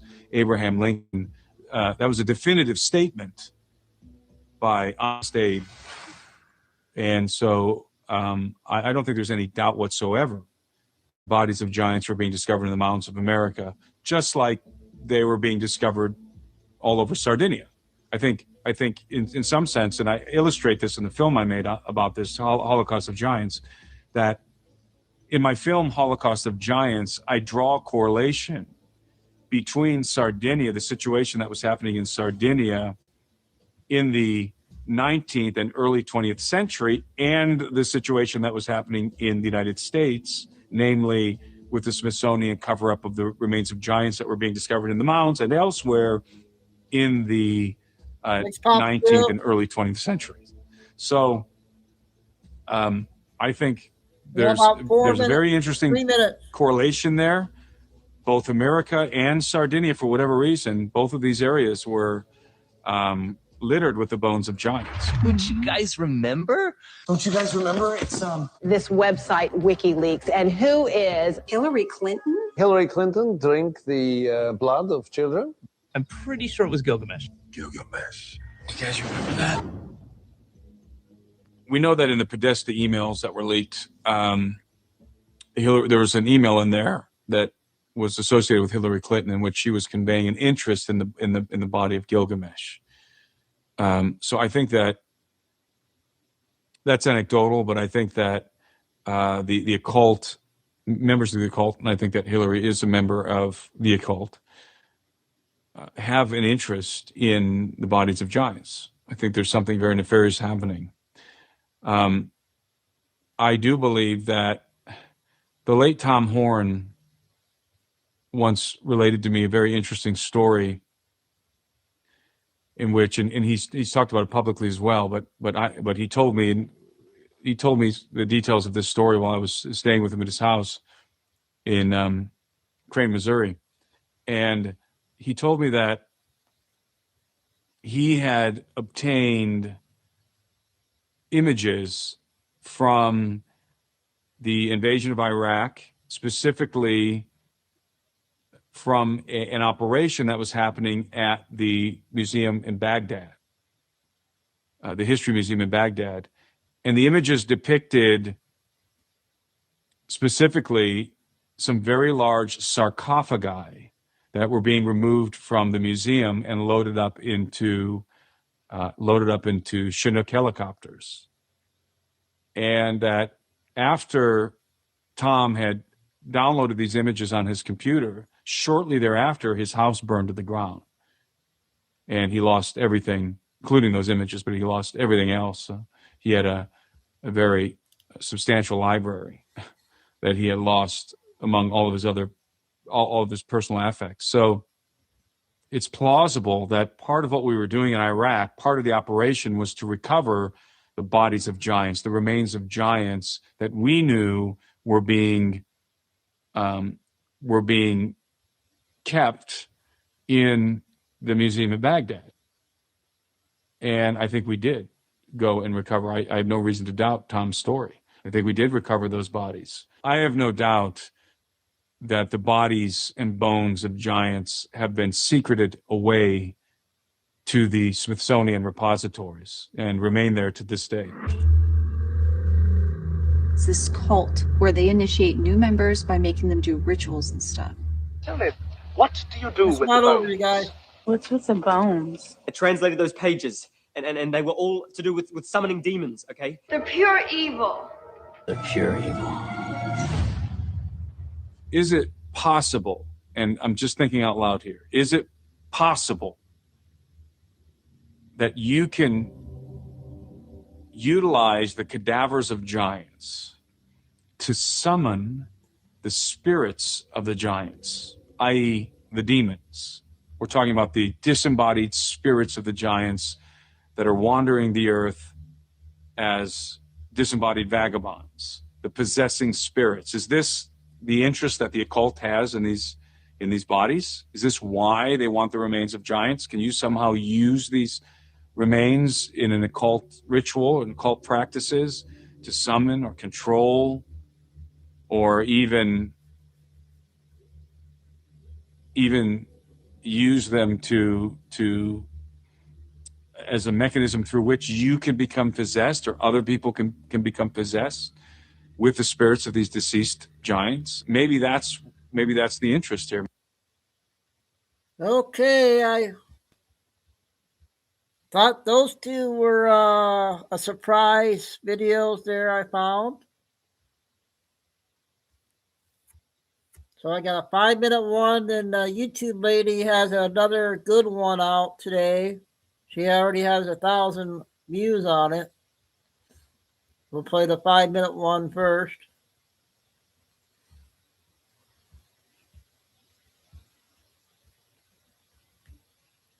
Oh wait, let's do this one real quick.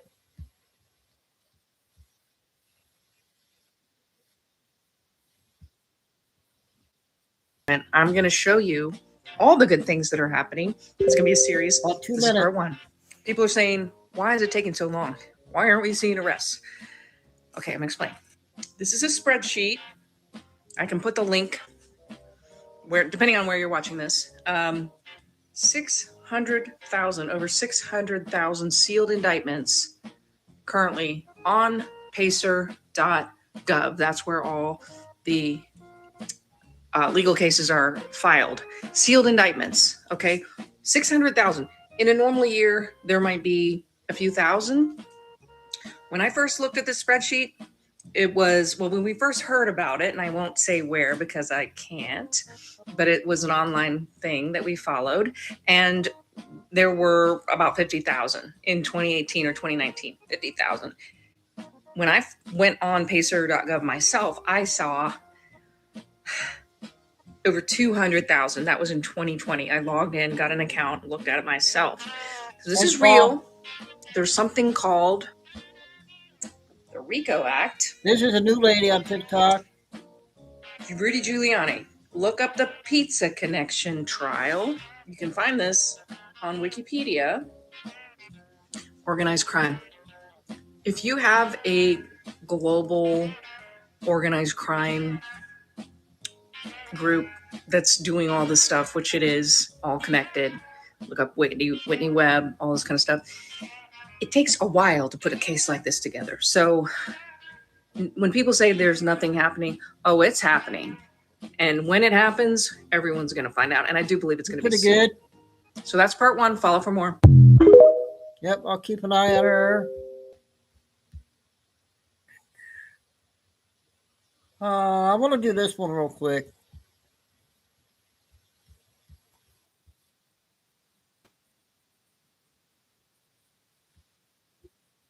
What do you guys think? He's starting live in already. the West Village with more on what is in this viral marketing campaign. Free More minute. groceries is something I'm all ears.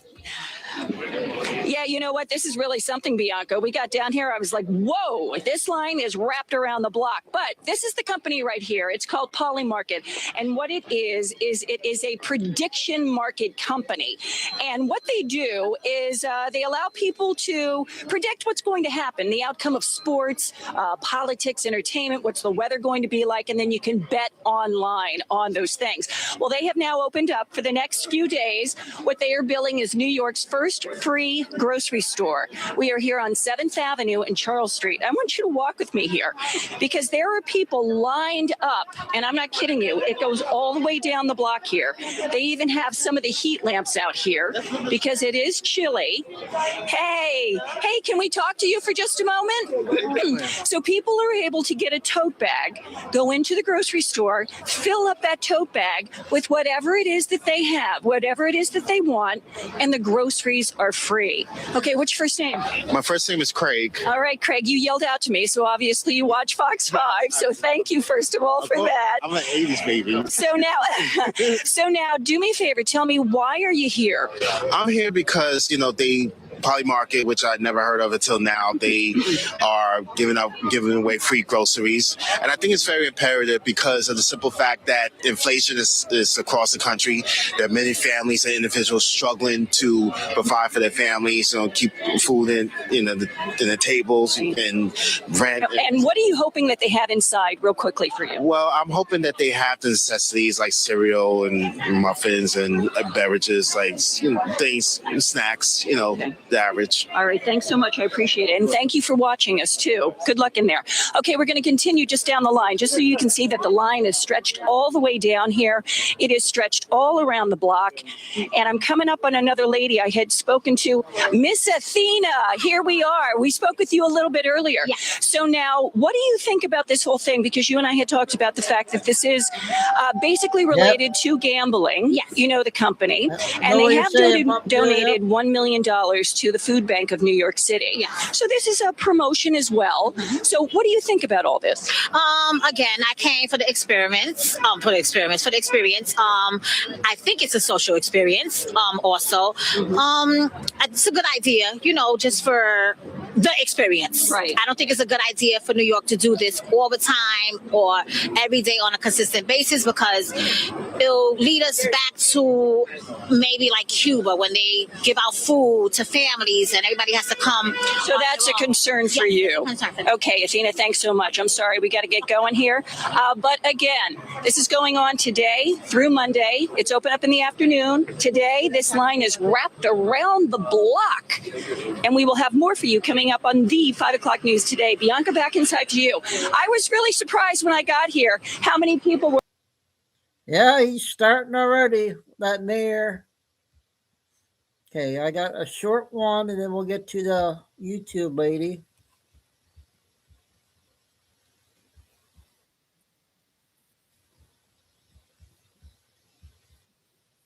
State's flat land makes radar tracking easier, meaning any strike here is designed to be fast, direct, and lethal. The sacrifice risk rating for Nebraska is 2 out of 10. But if Nebraska is the brainstem, the next state is America's eyeballs. At number 7, it's Colorado. Colorado hides the most secure bunker in America, Cheyenne Mountain.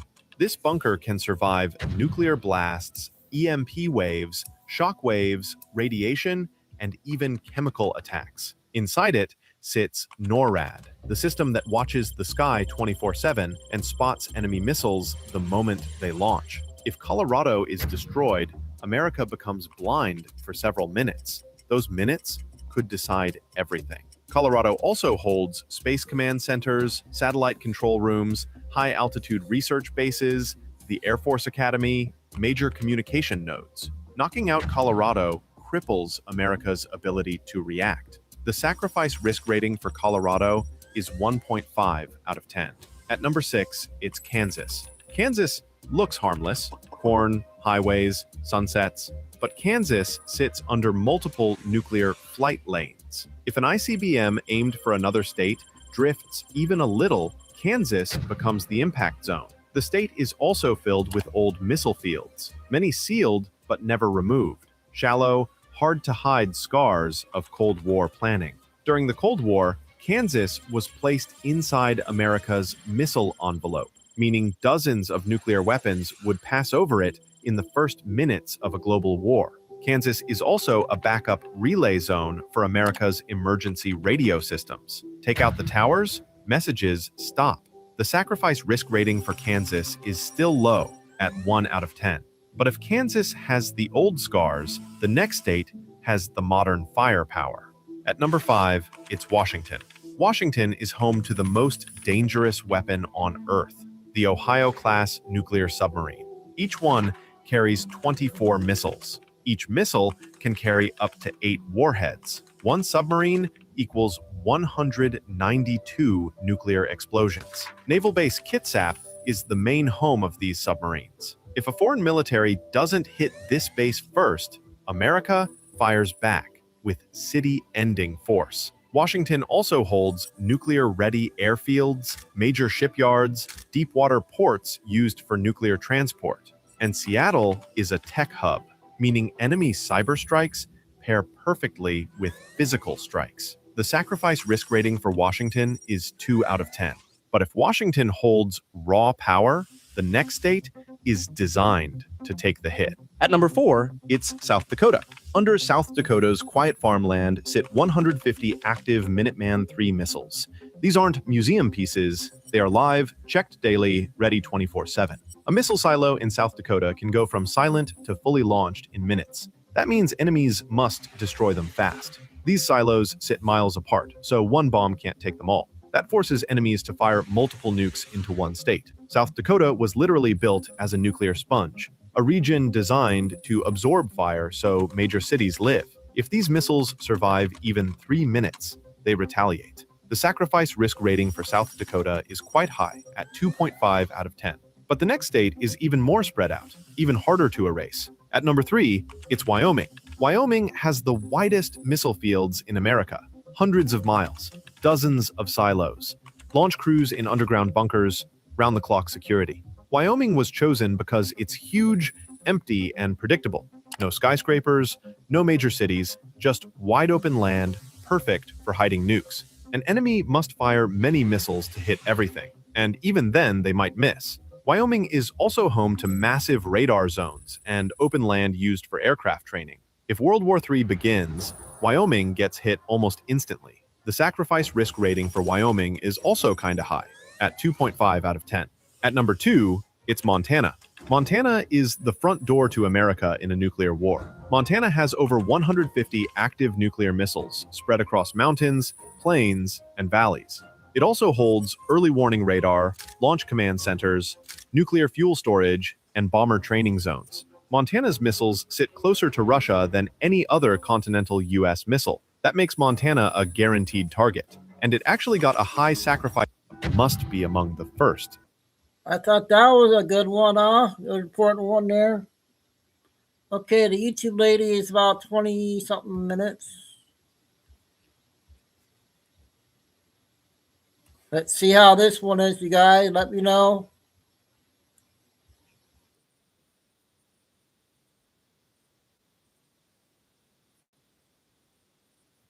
Jack.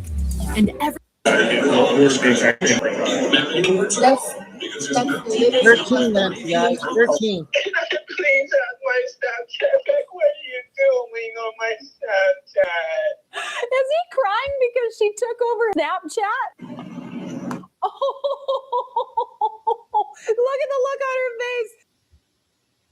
So today we're talking about cheaters, and I don't mean the 90s, early aughts TV show. We don't need TV shows for this anymore because we have TikTok. Apparently people don't cheat quietly anymore. They cheat with witnesses, screen recordings, Ring doorbell cameras, group chats, and the audacity of 1,000 suns. Today we're taking a look at people who posted their videos to TikTok after they caught their significant others cheating. Some are just so messy and so accidentally funny that you almost forget that it's somebody's real relationship imploding in 4K. This is not relationship advice, and this is not therapy. It's cheaters getting caught on camera and the internet refusing to let it slide.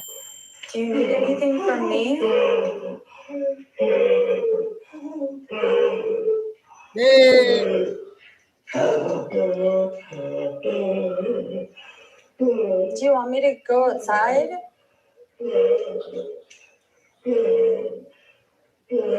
Help is on the way, okay?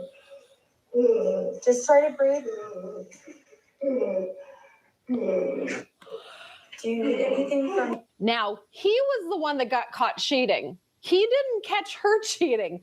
That is his wheezing, sobbing reaction to being caught cheating. Hey, Kobe. I'm just going to say now, some of these I probably shouldn't laugh, but let's be real. He was caught cheating, I'm going to laugh.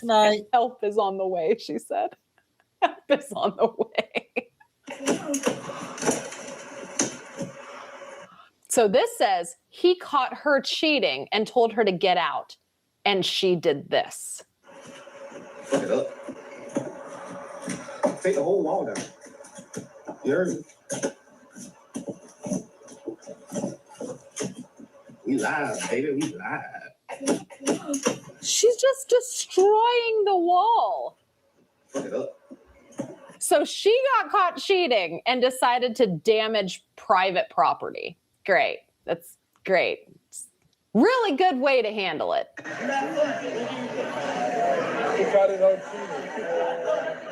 Find your way. Find your way home.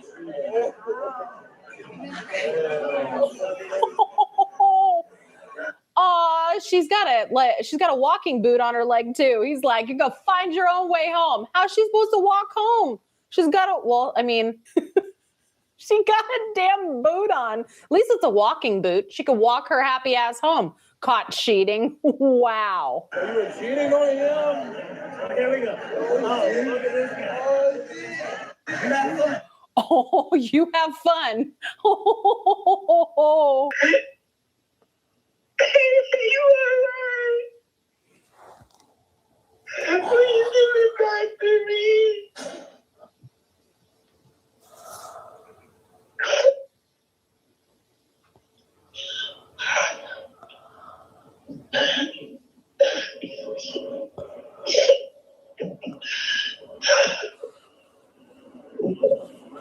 Can I please have my Snapchat back? What are you doing on my Snapchat?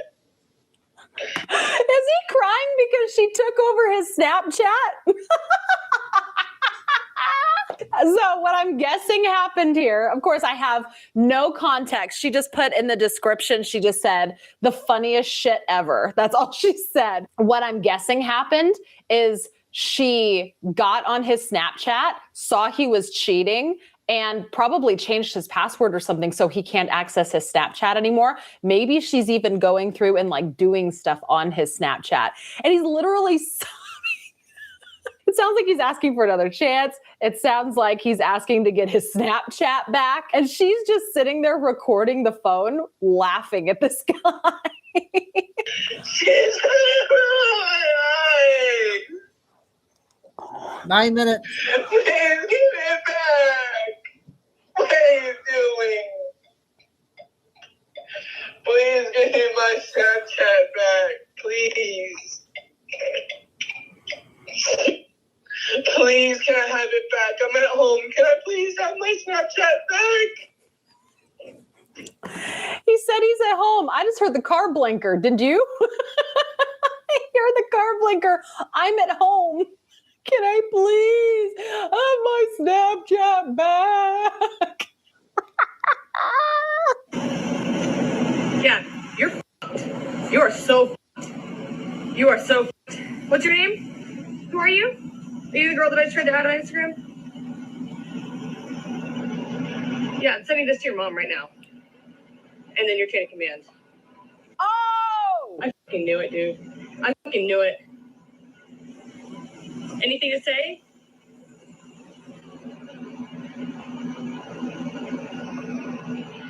Say something. Are you smiling?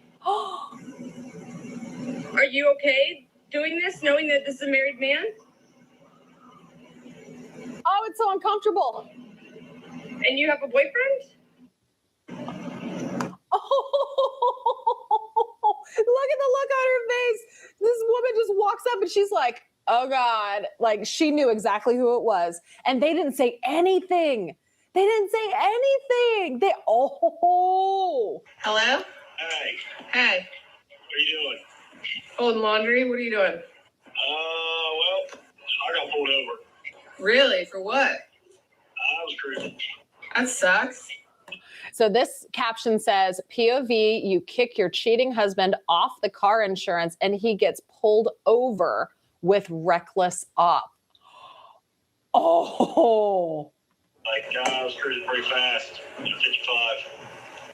And they're saying my insurance is up or something.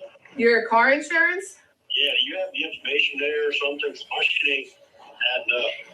I do, but you're not on it. What do you mean? I took you off of it because you're cheating on me. I found your active Tinder. You know how that is? Like, are you kidding me?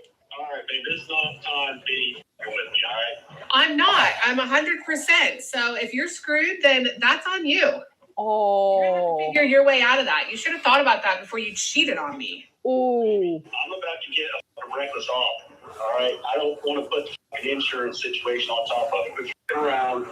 With the new IHOP value menu, all your breakfast faves, like pancakes, eggs, and bacon, are just $6 every day. Cheesy scrambles, French toast, and omelets with pancakes, all $6 each. The new value menu, every day at IHOP. Once weekly Mounjaro. Just give me the insurance. Okay, about 6 minutes, guys. Good luck bailing yourself out there, buddy. You're in for a treat with this one, pal. Hello. I'm not trying to be that nosy neighbor at all whatsoever. Just me and my mom have been noticing you leave the house every night at like 2 in the morning. Does that sound familiar? And I just swear that you have a wife that you stay here and you live here with. She goes to work every day, probably funds this house. And you sneak out of the house around 2 a.m. every night. And the only reason why I think you're sneaking out is because you don't go to the front door. We literally see you climbing the gate to leave. You're an old-ass man.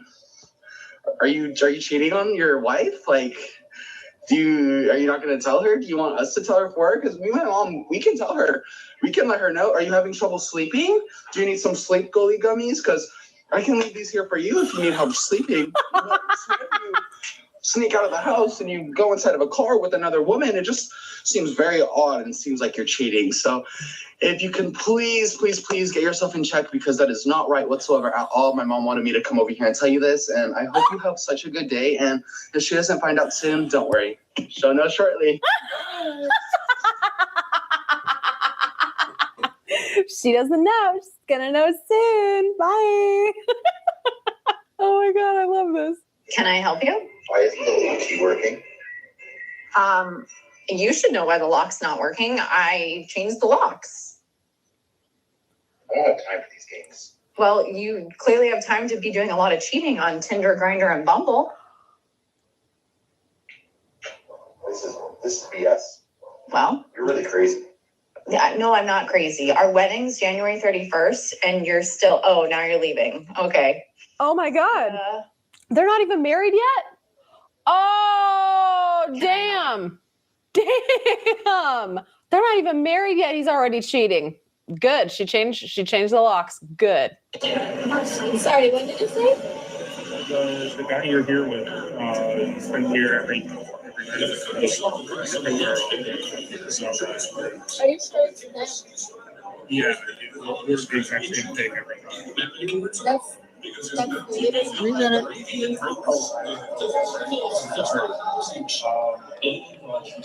Yeah. Wait, are you recording this? Yeah, I'm sorry. No, I'm not going to show your face. I'm not going to show your face. I'm not showing your uniform. I'm not showing the logo. Yeah, no, don't worry. Thank you. Oh my God. I am currently at the Harley dealership. My husband, who is trying to get his Harley back that I sold. I sold my husband's Harley that I had gifted him with only my name on it. I sold it back to the dealership because he cheated on me. He is a dealership trying to negotiate a deal with them to get it back. Not going to happen, buddy. Nope. Don't fuck around on people, and you can keep your toys. Oh, I love it. I love it. We listen and we don't judge, but personal experience edition. One time my ex cheated on me, and instead of just breaking up with him on the spot, I wanted to get some sort of revenge. So I actually made a fake Instagram account and made it look real. So I got some followers, followed some people, added some posts, but made it private. And then I DM'd him off of that Instagram account and said, I know you cheated on your girlfriend and I'm going to send her proof if you don't send me money. And he actually responded and started freaking out and being like, who are you? How much money do you want me to send? And then I made a different Venmo with a different email. And then I said, Venmo me $500. And because I know he didn't have any more than that. And I won't send her the video. And then I waited until he sent me that Venmo and transferred it to my account so he couldn't like dispute the charges or anything.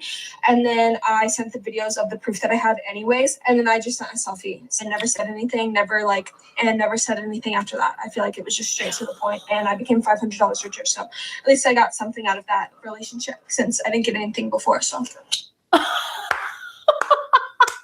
We listen and we don't judge. We applaud, baby. Brilliant. Absolutely brilliant. I'm glad that some financial gain came out of this absolutely horrific situation for her. So if there is one thing that we have learned from these videos today, it's that cheaters are not as slick as they think they are. Oh, shit, that scared me. I thought there was like a bug in my hair or something. Oh my God, where'd my hearing back go? Oh my God. You guys remember the jump scare video? I literally just jump scared myself. I thought that there was like a bug in my hair or something. No, my earring just fell out. Okay, what was I saying? Oh yeah, the outro. Okay, if you enjoyed this kind of video, let me know by hitting the thumbs up button. While you're down there, also double check and make sure that you are subscribed. Okay, I thought that was okay. It was good. Good to know for people.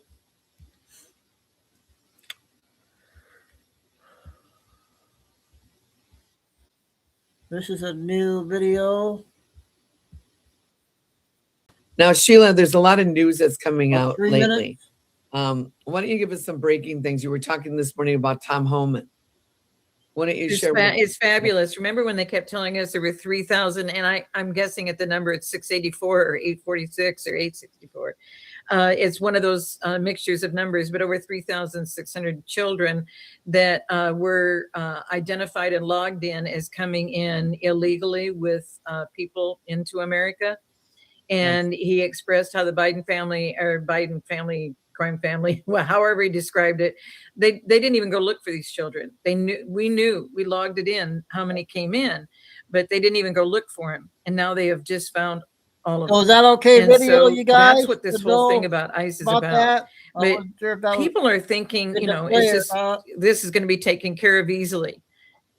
It's so much deeper. There's so many more layers than you can possibly imagine. The network was so completely entrenched in our system in America for generations. This is, again, they took us over before we were self-governing.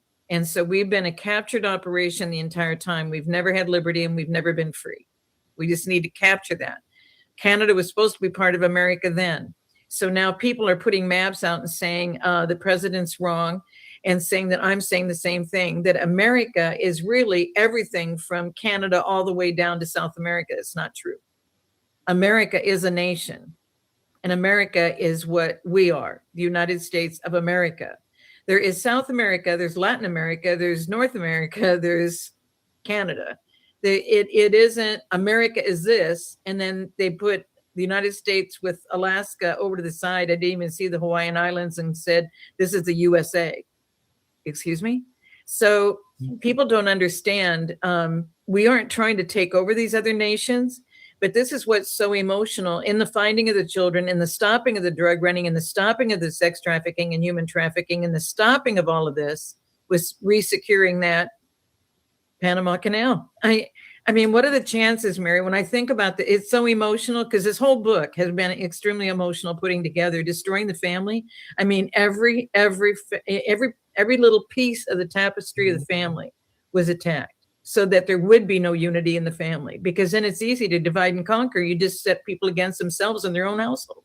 And that's exactly what they've done over the generations. It's not just indoctrinating programming, they've taken over. And so when you take over the minds of the youth, how are they going to recapture? Because they're going to find that the indoctrination purposely said, you're not going to be able to trust your parents and your grandparents because they're going to die. The only thing that's going to be here for you is the government. And something is getting ready to happen. Now, Sheila, there's a lot of news that's coming out lately. That was good. So that one lady that we like on TikTok came out with a minute video. So I don't know what she's doing.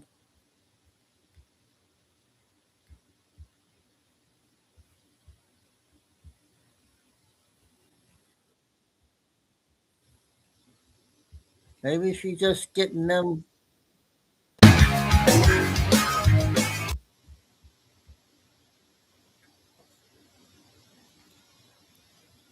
Day 7 leftist response to Guthrie's disappearance. Trump did it.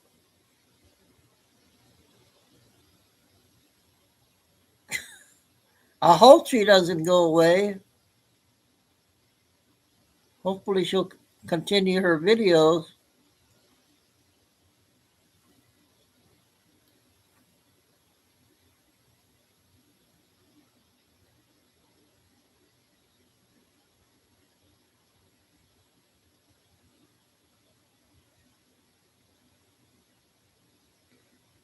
Okay, let me know. This next lady, I hope you guys are okay with.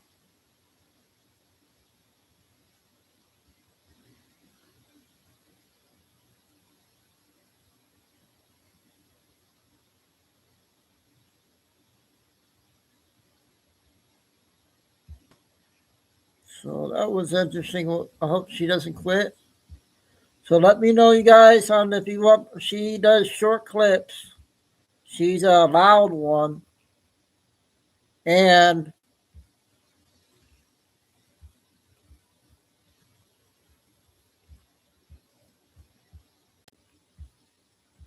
story, and I was only going to tell you the story. I've been off here for a couple of days when it ended well, because I couldn't tell you in the middle because I was too upset and there were tears and it was a lot. So here we go.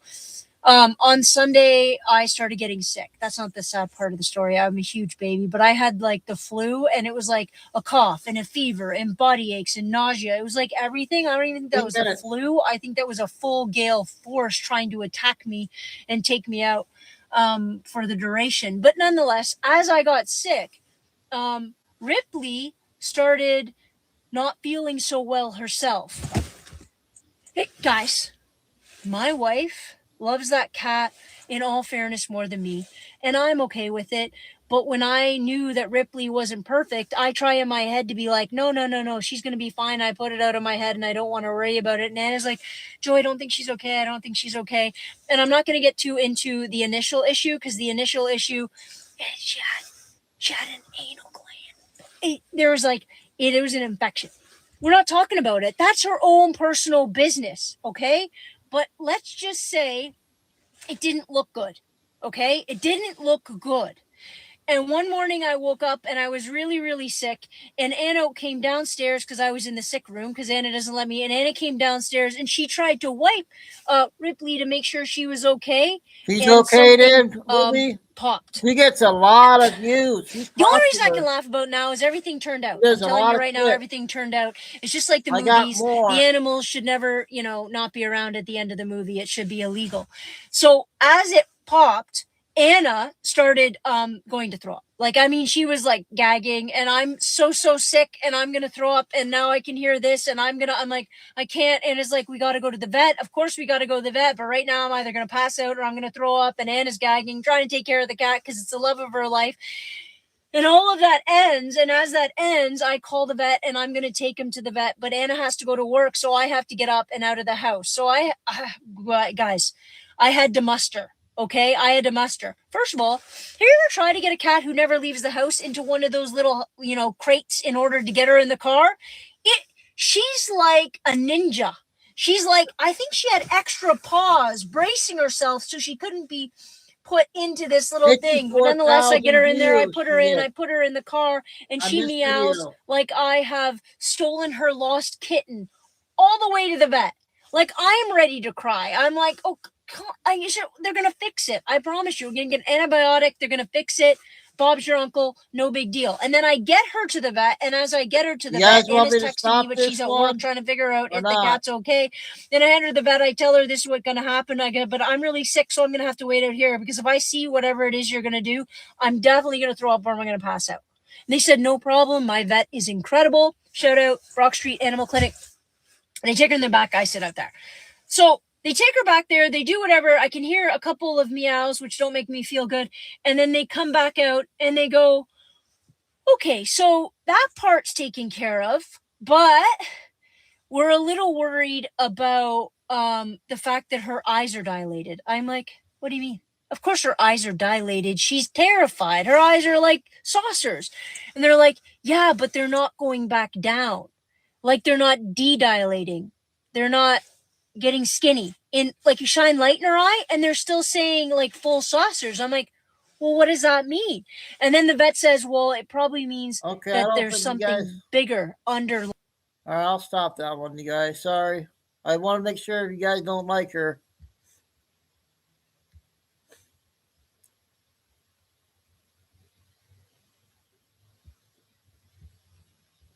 Okay, this is 20 minutes, you guys.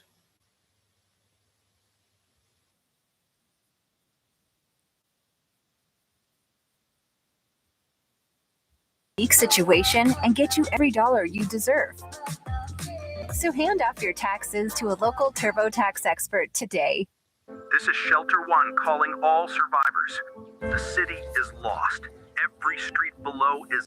Right now, beneath the far end of southern Illinois, there are thousands of ticking time bombs. I don't think we They're played not this one, have we? explosives. They're not weapons. There's something far more insidious. Abandoned oil wells, some over a century old, slowly leaking toxic chemicals into the ground, poisoning drinking water, killing crops, and releasing methane into our atmosphere. And here's the part that should make every Illinois taxpayer pay attention. Cleaning up this mess could cost you over $1 billion.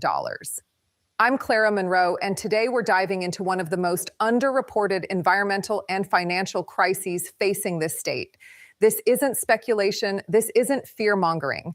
A brand new report from Northwestern University and the international environmental law organization Client Earth has just exposed how decades of weak regulations, corporate loopholes, and government mismanagement have created a disaster that's about to land squarely on your shoulders. So let's talk about who's really going to pay for Illinois' abandoned oil wells. Because if nothing changes, it's going to be you. To understand how we got here, we need to go back more than a century. Most people don't realize this, but Illinois was once an oil powerhouse. In 1905, a well called Shire Number 1 struck oil in Crawford County, instantly producing over 1,000 barrels per day. Almost overnight, Illinois became the third largest oil producer in the entire United States. Between 1907 and 1912, the Illinois Basin, a geological formation stretching across southern Illinois into Indiana and Kentucky, was pumping out millions of barrels annually. Oil derricks sprouted across the landscape like weeds. Tent cities housing oil workers appeared practically overnight. Towns that had been quiet farming communities transformed into boom towns. Production peaked around 1940 when Illinois wells were churning out more than 100 million barrels per year. During World War II, the Salem oil field in Marion County was so productive, 95 million barrels in a single year, that President Franklin D. Roosevelt allegedly said, "Thank God for Salem, Illinois." But like all booms, this one went bust. After the war, production dropped sharply. There was a brief resurgence in the 1950s and 1960s when new technologies like water flooding and hydraulic fracturing allowed companies to squeeze more crude from aging wells. But the decline continued. By 2024, Illinois produced just over 7 million barrels, the lowest output since the mid-1930s.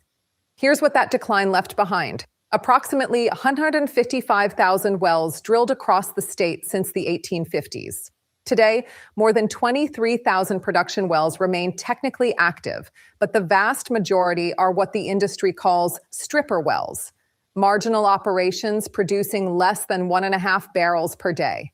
Many aren't worth the electricity it costs to run the pumps. And then there are the abandoned ones, the forgotten ones, the ones nobody wants to talk about. The Illinois Department of Natural Resources currently tracks over 30,000 wells that will eventually need to be properly plugged. Let that number sink in for a moment. 30,000 holes punched into the earth across southern and central Illinois, each one a potential pathway for contamination. Right now, roughly 4,000 of those have been formally classified as orphaned, meaning the state cannot locate any company or individual legally responsible for cleaning them up. The original operators are dead, bankrupt, or have simply vanished into the historical record.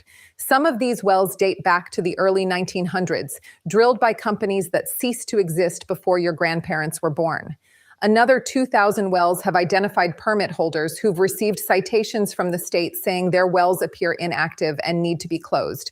Those permit holders, they haven't responded. They haven't acted. They're simply ignoring their legal obligations. And the state has done precious little to force compliance. I spoke with residents in Crawford County who can point to wells on their property that have sat idle for decades. They've contacted IDNR. They've filed complaints. They've waited years for action that never comes. The bureaucratic response is always the same. We're working on it. We don't have the resources. There's a backlog. But the official numbers only tell part of the story. The Northwestern and Client Earth report argues that the majority of Illinois' 30,000 plus monitored wells are at high risk of abandonment. Many are barely profitable stripper wells owned by small operators who could go bankrupt the moment oil prices dip. When that happens, the wells become orphans, and the cleanup bill gets passed to the public. The state's own estimate puts the cost of plugging known orphan and abandoned wells at $160 million. That sounds bad enough. But independent analysts believe the true liability could exceed $1 billion when you factor in wells that aren't yet classified as orphans, but almost certainly will be. Why such a massive price tag? Because properly sealing a single oil well can cost $100,000. Some complex wells cost even more. Multiply that by thousands of sites, and you begin to understand the scale of the problem. Now, you might be wondering, isn't the oil industry supposed to pay for this? Aren't there regulations requiring companies to clean up after themselves? In theory, yes. In practice, Illinois has created a system riddled with loopholes that allow operators to avoid responsibility almost indefinitely. Here's the biggest one: the temporarily abandoned classification. Under current Illinois law, a well permit holder can delay plugging a non-productive well by simply applying to have it classified as temporarily abandoned. This status can be renewed in 5-year increments, essentially forever. The cost? Just $100 per year. Compare that to the $100,000 it would take to properly plug the well, and you can see why companies choose to pay the $100 fee and kick the can down the road, year after year, decade after decade. Meanwhile, these supposedly temporary abandonments become permanent problems. There's another loophole that's even more troubling. Companies can transfer well permits to other entities, often shell companies with minimal assets. Those new entities then file for bankruptcy, leaving no solvent party to hold responsible for cleanup. The well becomes an orphan, and taxpayers inherit the liability.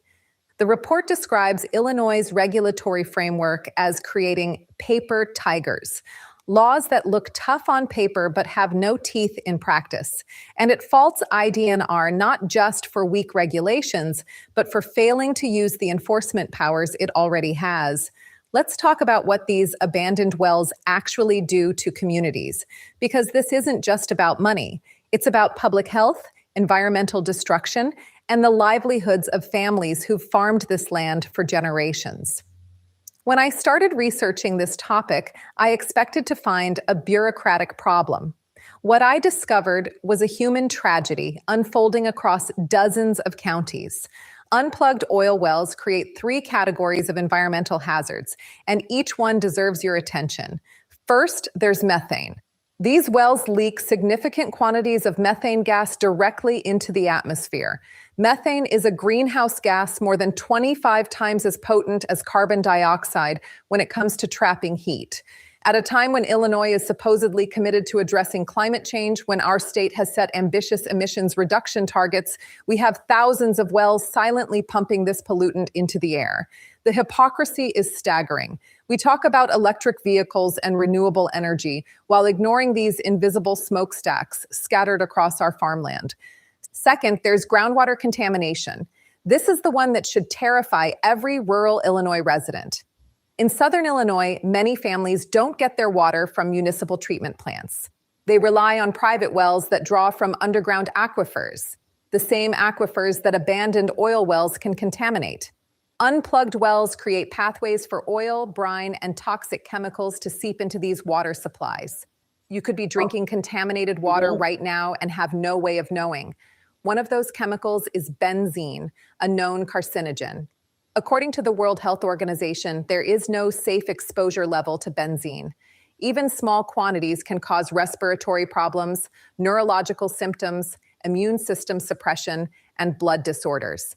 People living near these wells may be drinking contaminated water without even knowing it. Third, there's soil pollution. Oil wells produce brine, a fluid several times saltier than seawater, as a byproduct. When abandoned wells leak this brine onto farmland, it creates dead zones where nothing will grow. Farmers in southern Illinois have watched productive fields turn barren because of salt damage from old wells. One farmer in Jasper County told reporters that farmland contaminated by oil operations can see crop yields drop by 20%. He put it bluntly, ground without oil wells is simply worth more to rent than ground that has them.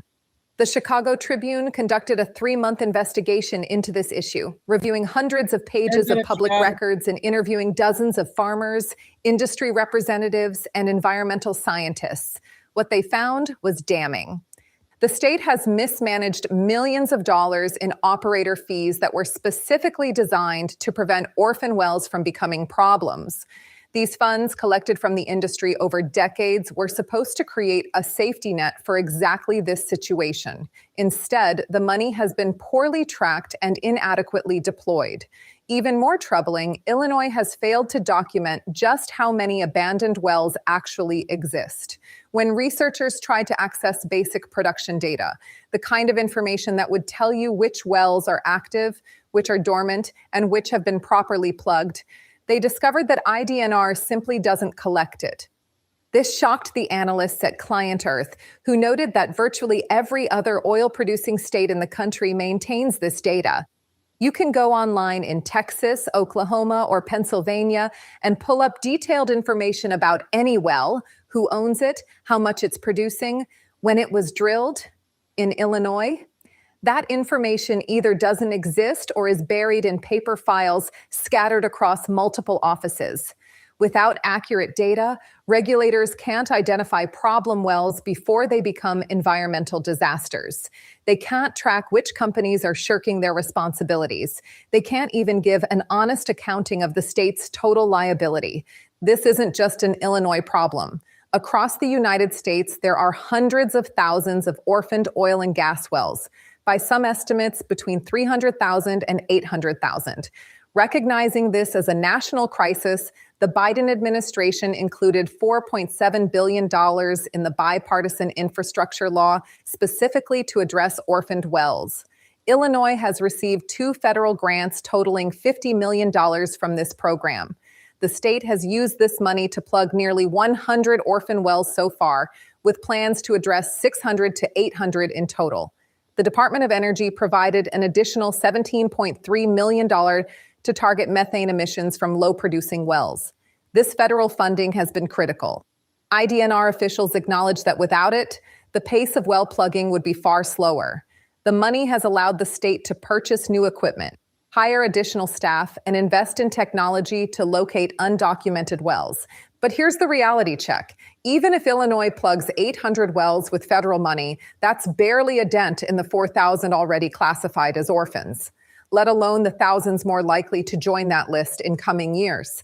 The federal grants are a lifeline, not a solution, and there's no guarantee this funding will continue. Future administrations could redirect these resources. Congressional priorities could shift. The federal infrastructure dollars are a one-time investment, not an ongoing commitment. So what needs to change?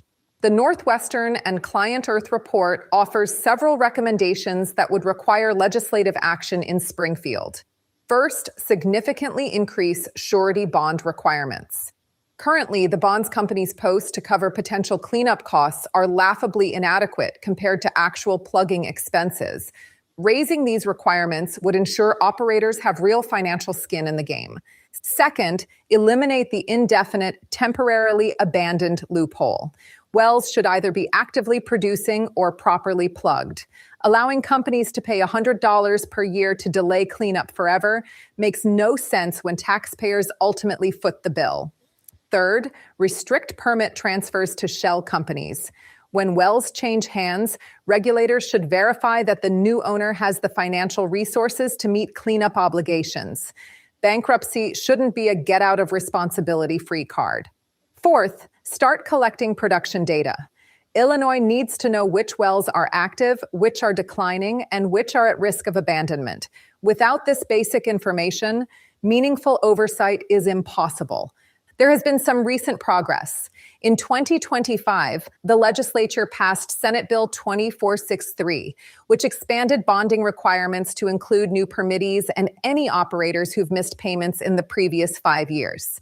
It's a step in the right direction, but advocates say much more aggressive reforms are needed. The oil industry, for its part, has largely declined to comment on these reports. The Illinois Petroleum Resources Board, a private industry association, did not respond to requests for interviews. Their silence speaks volumes about how seriously they take public accountability. Individual operators and industry representatives who did speak to reporters acknowledge that orphan wells pose genuine environmental threats. They admit that some unscrupulous companies have exploited loopholes to avoid their responsibilities, but they also warn against regulations so aggressive they drive remaining operators out of business entirely. This is a legitimate concern worth taking seriously. The small independent companies that operate most Illinois wells survive on razor-thin margins. When oil prices drop, as they periodically do, these operators struggle to keep the lights on. 5 minutes, If regulations make operations unprofitable, these companies could simply walk away, declaring bankruptcy and abandoning their wells. The very reforms meant to solve the problem could potentially accelerate it, but we need to be honest about who's making this argument and why. The industry has had decades to demonstrate good faith. They've had decades to voluntarily strengthen their practices, to set aside adequate reserves for cleanup, to self-police bad actors within their ranks. Instead, they've lobbied for weak regulations, exploited every available loophole, and left taxpayers holding the bag when operators disappear. The current approach clearly isn't working. The system has allowed companies to extract profits for decades while externalizing cleanup costs onto the public. That's not capitalism. It's corporate welfare paid for with environmental destruction and public health consequences. As I researched this story, I kept coming back to one quote from Robert Weinstock, director of Northwestern's Environmental Advocacy Center, and one of the report's lead authors. He said, "If it's hard to tell precisely what corporate entity should be held responsible, then the question is, who's going to have to bear those costs? Should it be everyone in the state and the state's coffers, or should it be the industry that still operates those wells?" That's really the fundamental question here. Illinois allowed an industry to profit from its natural resources for over a century. That industry created an environmental liability that could exceed $1 billion. Now that the boom is over, who pays to clean up the mess? If we continue on the current trajectory, the answer is clear. You do. Illinois taxpayers, many of whom never benefited from oil production, never lived near a well, never even knew this industry existed in their state, will be stuck with the bill. The farmers in Crawford County and Jasper County and Marion County, whose families have worked this land for generations, are already paying. They're paying in contaminated water and poisoned soil and crops that won't grow and property values that plummet when buyers learn there's an unplugged well on the land. And everyone in Illinois is paying through climate change, through the extreme weather events fueled by methane emissions, through the floods and droughts and heat waves that are becoming our new normal. Here's what I want you to take away from this video. This is not an abstract policy debate happening in some committee room in Springfield. This is not something that only affects people in rural Southern Illinois, folks you might never meet, in counties you might never visit. This is $1 billion liability that belongs to every taxpayer in this state. Whether you live in Chicago, the suburbs, or downstate, this debt is yours. The state budget that might need to absorb these costs, that's your money. The services that might get cut to pay for cleanup, those are your services. It's an environmental crisis unfolding in slow motion, invisible to most of us because it happens underground, in aquifers we can't see, in soil we never touch.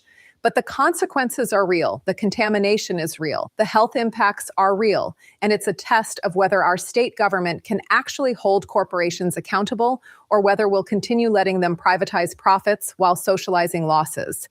This is a pattern we see over and over in American life. Industries extract wealth, create messes, and then disappear, leaving communities to clean up after them. At Capital Group, our active ETFs are meticulously crafted. So that was good. recover from the last video. So I got two part 1 and part 2. They're short, but I'm gonna play these ones here first. Trying to go. This one's 4 minutes.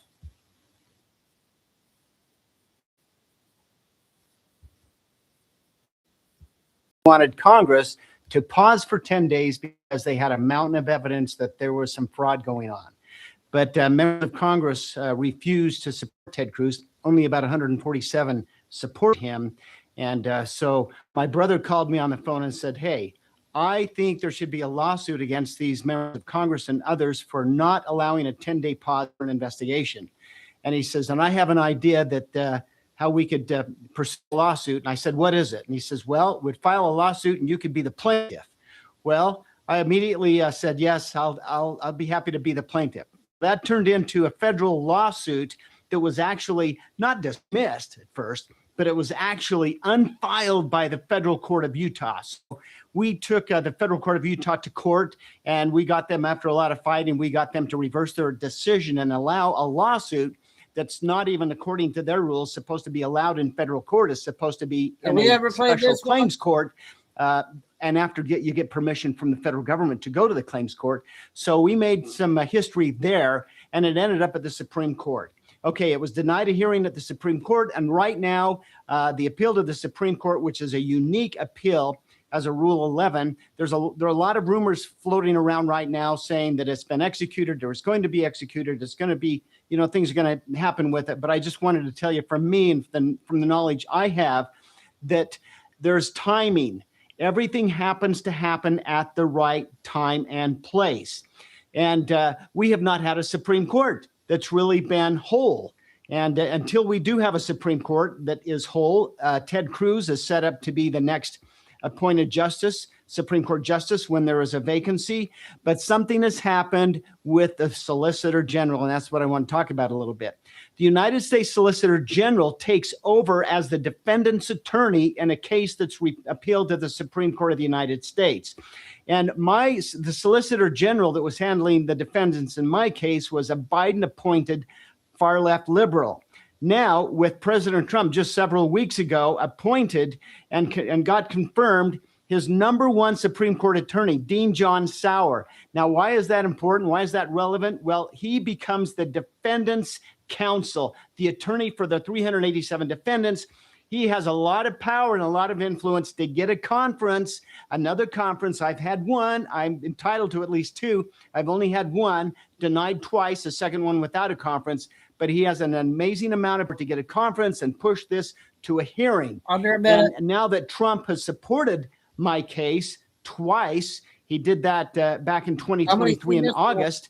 And a couple of days later, that's when it was denied without a conference. So now that it's in the court, you could say that the new U.S. Solicitor General, Dean John Sauer, has this incredible position where he can do something with it at the right time.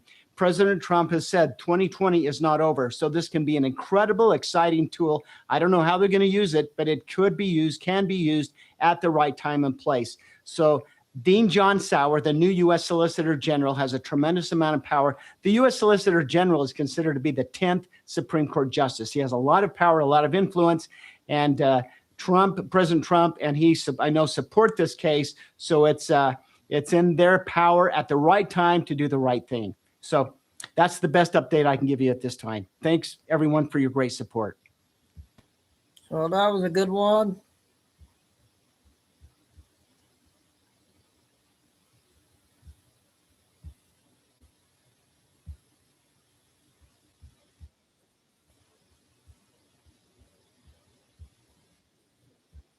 End for Democrats in America. The FBI has uncovered yet another billion-dollar fraud scandal that could send another governor straight to jail. These corrupt Democrats never saw this coming. Is this finally the beginning of the end for the ones who think they're untouchable? I'm Fernanda Perez, and what they just discovered has changed everything. Michigan Governor Gretchen Whitmer's office was caught on email bribing auditors in her state in exchange for adding a few thousand more votes, even from people who have already died. The FBI estimates that at least $79 million was used to finance the Democrats' victory in Michigan, but that's a small thing compared to what Governor Whitmer has already defrauded in recent years. Investigators have pointed to a $1 billion fraud that could reach $8 billion. Michigan taxpayers got ripped off just to bankroll Whitmer and her crooked friends. And now the party might end with her in an orange jumpsuit. If you would like to see Gretchen Whitmer in jail, like and share this video because what is happening in America is unprecedented. Kash Patel has just declared the end for Democrats. I hope so. So these next two are 4 minutes. Let me know if they're good or bad.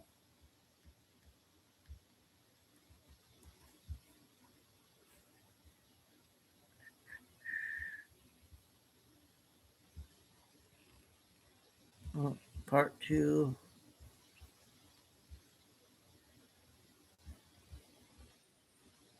I don't know if we played this one or not, if it's good. Location of Damascus isn't in the Middle East like we've been taught, but is actually in southern Wyoming. All right, this video has been a long time in the making, so let's get into it. Before we do, I do want to make a quick disclaimer. If this is the first video of mine you have watched, you'll probably be a little confused.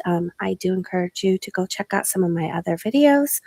Perhaps check out my playlists or just ask questions in the comments to gain a little context for the discussion that we're having here on my channel. Okay, let's zoom out on the map here a little bit. So this video is going to be a little bit different than most of my videos. It's probably going to be a little bit longer and I guarantee a lot messier, but I wanted to try a new format. There's another new one. And let me know what you think of it in the comments. If you enjoy this format or if you prefer the other way that I have done my videos. But I thought it might be helpful to really dig into the map on this and show you these locations in great detail. Okay, so let's start with what the Bible says about the location of Damascus. So the Bible clearly tells us that Damascus was part of Syria. It was within Syria.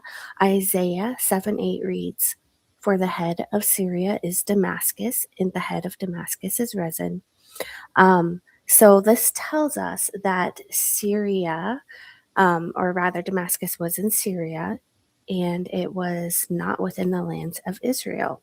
So we're going to have to look outside of the bounds of the lands of Israel to find Damascus. So let's just get oriented on the map here a little bit. So this is, if you've been following me at all, you know that this one okay is where Judah is, Judah. And this is the Great Salt Lake, known as the Salt Sea in the Bible, known as the Dead Sea in the Middle East. And then the Sea of Galilee is right here. This is Utah Lake, Sea of Galilee. Thanks, Michael. And then the Jordan River runs between these two bodies of water. And this thick blue line right here is the Jordan River, and it empties into the Dead Sea, or the Salt Sea, rather. So the Bible gives us 3 major clues for the location of Damascus, and it does this by referencing it in relation to other locations, which is how most of this works in the Bible. It's like putting together a giant jigsaw puzzle. So one of the clues that it gives is that Damascus is east of Gilead. The other clue it gives is Damascus is north of Aroer. And then the other big clue is that it was on a major roadway, a major trade route, and there was a road that went from Jerusalem to Damascus. And this is the famous road to Damascus story with Apostle Paul. So Jerusalem is right here. This is Salt Lake City today, and I do believe this is the true location of Jerusalem, which if you've been following me, you know we've talked about that in quite a bit of depth. So here is Jerusalem. So let's look at the first clue, Gilead. So if Damascus is east of Gilead, the first thing we need to figure out is where's Gilead. So the Bible actually makes that pretty easy to figure out. So the Bible says Gilead is east of the Jordan River. 2 Kings 10:33 reads, "From Jordan eastward, all the land of Gilead, the Gadites, and the Reubenites, and the Manassites. So I already showed you the Jordan River. It's right here. Oops, it keeps popping up. And we know that Gilead is a mountainous region where the balm of Gilead is from the land of Gilead. And this is something we have already mapped out and already knew where it was. So I'm not going to go into an immense amount of detail on this. We can talk about that in another video. But suffice to say, this mountain range here, directly east of the Jordan River, is Gilead, the land of Gilead. So this is the Wasatch Cache National Forest and Mountain Range. Look at that, another national forest. Most of these places are most of these biblical locations are national forests or state parks or something like that. Okay, so we've established Gilead as being east of the Jordan. And there are actually lots of other scriptures and references that either directly or indirectly clarify even more that yes, Gilead is this location and it is east of Jerusalem and the Jordan River. But I'm not going to list all of those today just for time's sake.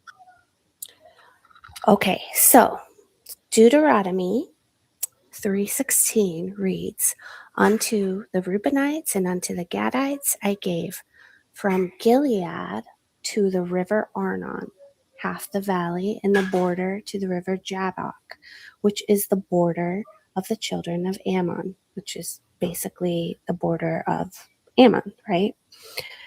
So,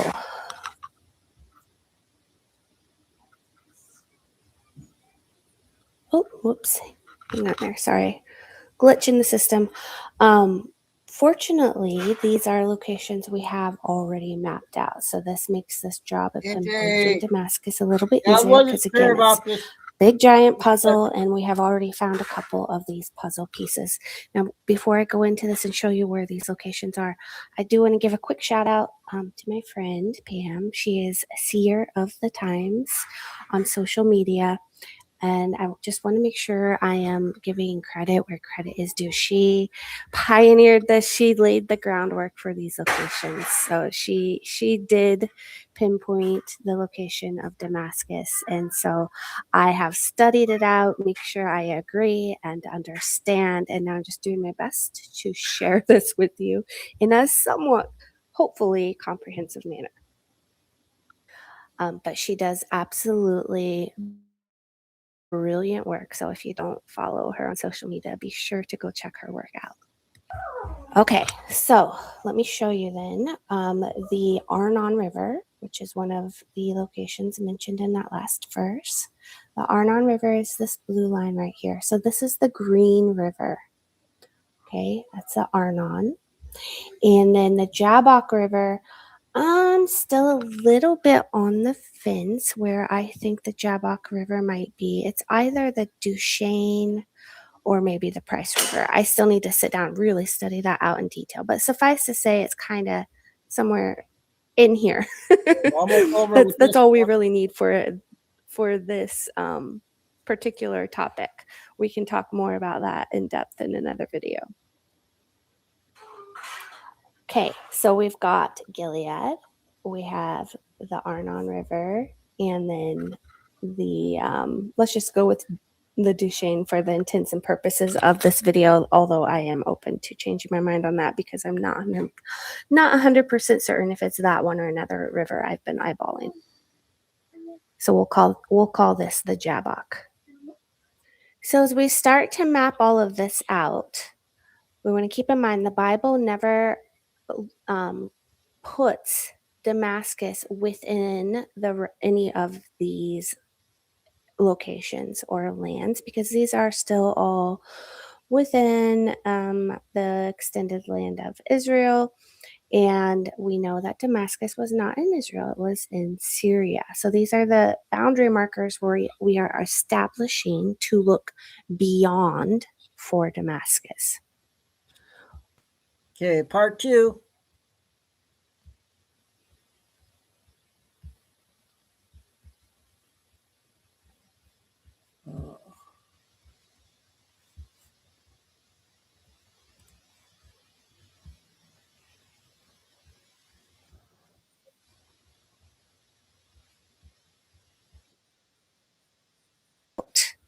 We want to keep in mind the Bible never puts Damascus within any of these locations or lands, because these are still all within the extended land of Israel. And we know that Damascus was not in Israel, it was in Syria. So these are the boundary markers where we are establishing to look beyond for Damascus. And to clarify, I may have misspoken slightly at the beginning of the video where I said one of the clues is that Damascus is east of Gilead. I should have said it's beyond Gilead, and Gilead is east of the Jordan. So just correcting myself a little bit there. Okay, moving on to the next clue. So the next clue, we know that Damascus is north of the Arnon River Gorge, or north of Arnon. So let me read you that scripture. Let's see, one of them is Isaiah 17, 1 through 2, which is kind of a famous scripture. It reads, "The burden of Damascus. Behold, Damascus is taken away from being a city, and it shall be a ruinous heap. The cities of Aroer are forsaken. They shall be for flocks which shall lie down, and none shall make them afraid." Okay, so there's two major points in this scripture I want to point out to you. The first one is this scripture is clumping Damascus in with the cities of Aroer. So it's kind of indicating Damascus is in that same general region as Aroer. And the other one, which is just really cool, is about the cities of Aroer being forsaken, and they shall be for flocks, which shall down, and none will make them afraid. So by flocks, I think we all assume that is indicating sheep. And so I'm going to show you something really cool about that a little bit later in the video. Okay, so, and again, fortunately, this is a puzzle piece we already had in place. We know that the Aroer River Gorge is right here. And this is the Green River, which I believe would be the Arnon River, right? That boundary marker we talked about earlier. The Aroer River Gorge is on that. Now, this is one of the 3 river gorges that the Israelites crossed during their exodus from Egypt. And this is the 3rd one. This is the 3rd river gorge. So actually, let's talk about that a little bit more, because that just adds a little more context to this location. When the Israelites were on their exodus, part of their journey was on what was called the King's Highway. And again, this is a puzzle piece we already had in place. So I'm just going to show you where this is, because it is relevant to what we're talking about. So this purple line I have here is the King's Highway. And it goes all the way down into, I believe, New Mexico, right? All the way down here, and then it runs all the way north up to the Canadian border. And this is Highway 191 today. And this was the original King's Highway. This is where King Solomon built his ships down in here. And this is the land of Edom. Here is Mount Sinai. So if you follow the scriptures, they traveled from Edom, the land of Edom, up to Moab, the land of Moab, which is this whole region here. It's still called Moab today. 7 minutes. It's always super cool when those original names still stick. And then up in here one more is video. the land of Ammon, or the Ammonites. Okay, so they went from Edom to Moab to Ammon. And then let me read you the scripture here. It says, Numbers 21:13 reads, "Arnon is the border of Moab, between Moab and the Amorites." So the Arnon River is the border between Moab and Ammon. So Ammon, this little thing is on the wrong side. It needs to be on this side of the river. So the land of the land of Ammon is over here. Okay, so that kind of gives us the general setup of those lands. And then we know where, the Arnon River is. And we know that Aurora is on the River Arnon because where's the scripture? Hang on here. Deuteronomy 3, I believe 12 and 13 says, "This land which we possessed at that time from Aurora, which is by the river Arnon, in the half Mount Gilead, and the cities thereof I gave to the Reubenites and to the Gadites. In the rest of Gilead and all Bashan, being the kingdom of Og, I gave unto the half tribe Manasseh." So that tells us that why does that keep popping up? This whole region in here, roughly, was the land of the Reubenites. It was given to the tribe of Reuben.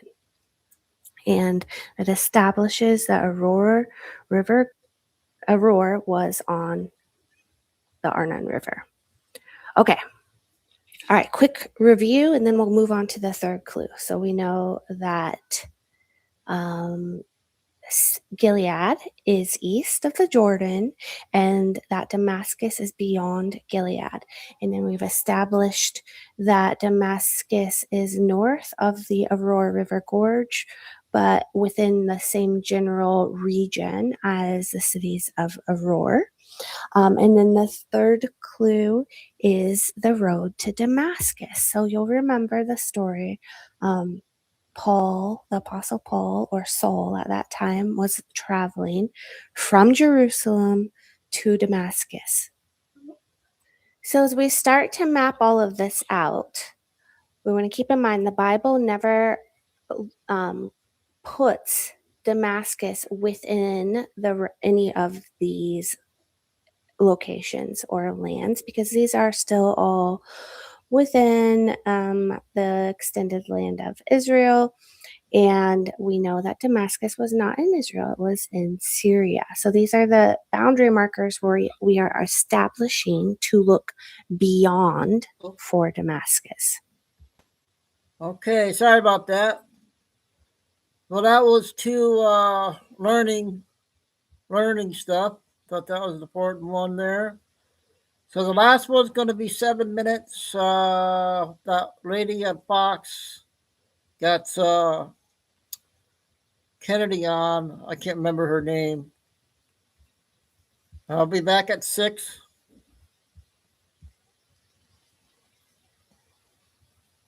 Oh, come on. They won't let me play it. Well, I guess I'll do Benny's video that came out. He has a 10-minute one. I'll see which one he has.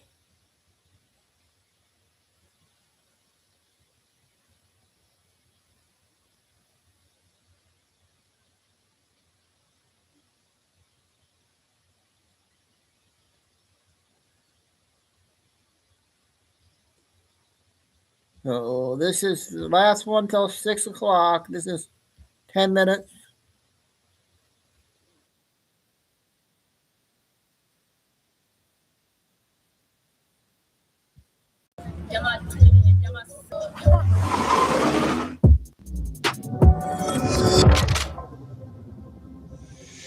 What's up, guys? Benny. Remember that one time where globalist occult super couple John Legend and Chrissy Teigen, who are famous for absolutely no discernible reason, nobody knows exactly why these two people are famous at all, were asked on a red carpet, what's the weirdest place that you've had sex?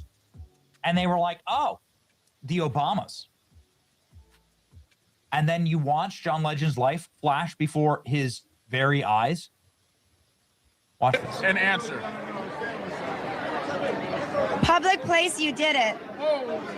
Is this the best or the worst? What do you do? The best. Okay, the best. Probably the Obama thing. John, what's the? Oh God. Oh God. John. What? What is your wife talking about? I don't know. We heard We're not- in there. This guy is he's dead. He's dead inside. He's like, they're gonna kill me. Look at it. Look at him. Look at him looking out of the ground, like, and profusely sweating. He's like, they're gonna kill me. I'm gonna die. I'm gonna die. And and then the interview goes on to be like the most awkward. We heard We're not- in there. Chrissy, get back in. What happened? We're not going to discuss We're that. not going to discuss it? We're not. We're not. Oh my God. Secret Service. Come here, jump back in. Look at Extremely that. Look awkward. at, I don't. Why? We're not talking about it. That's the truth. That is an awesome answer. Not the White House. Not the, It was It not, was the not White at the White House. House. That is 100% correct. not the White House. I promise. He was not elected yet. Yeah. Okay. Anyway, we're moving on. I'm sorry. I'm in trouble now. no, you're good. An answer. Look at that face. Look at this. Look at that. By the way, Chrissy Teigen, one of the single most evil people in all of Hollywood, somebody who is deeply dark and twisted. You can check out Candace's reporting on her with the screenshots and the DMs and everything. She is a nasty, nasty woman, as President Trump would call it. Obama's uncovered love letter to ex-girlfriend. I make love to men daily. Everybody knows that Obama has this like very creepy, very dark. I don't like that one. He has a bad one on that. Jeez. I'm going to play two other ones.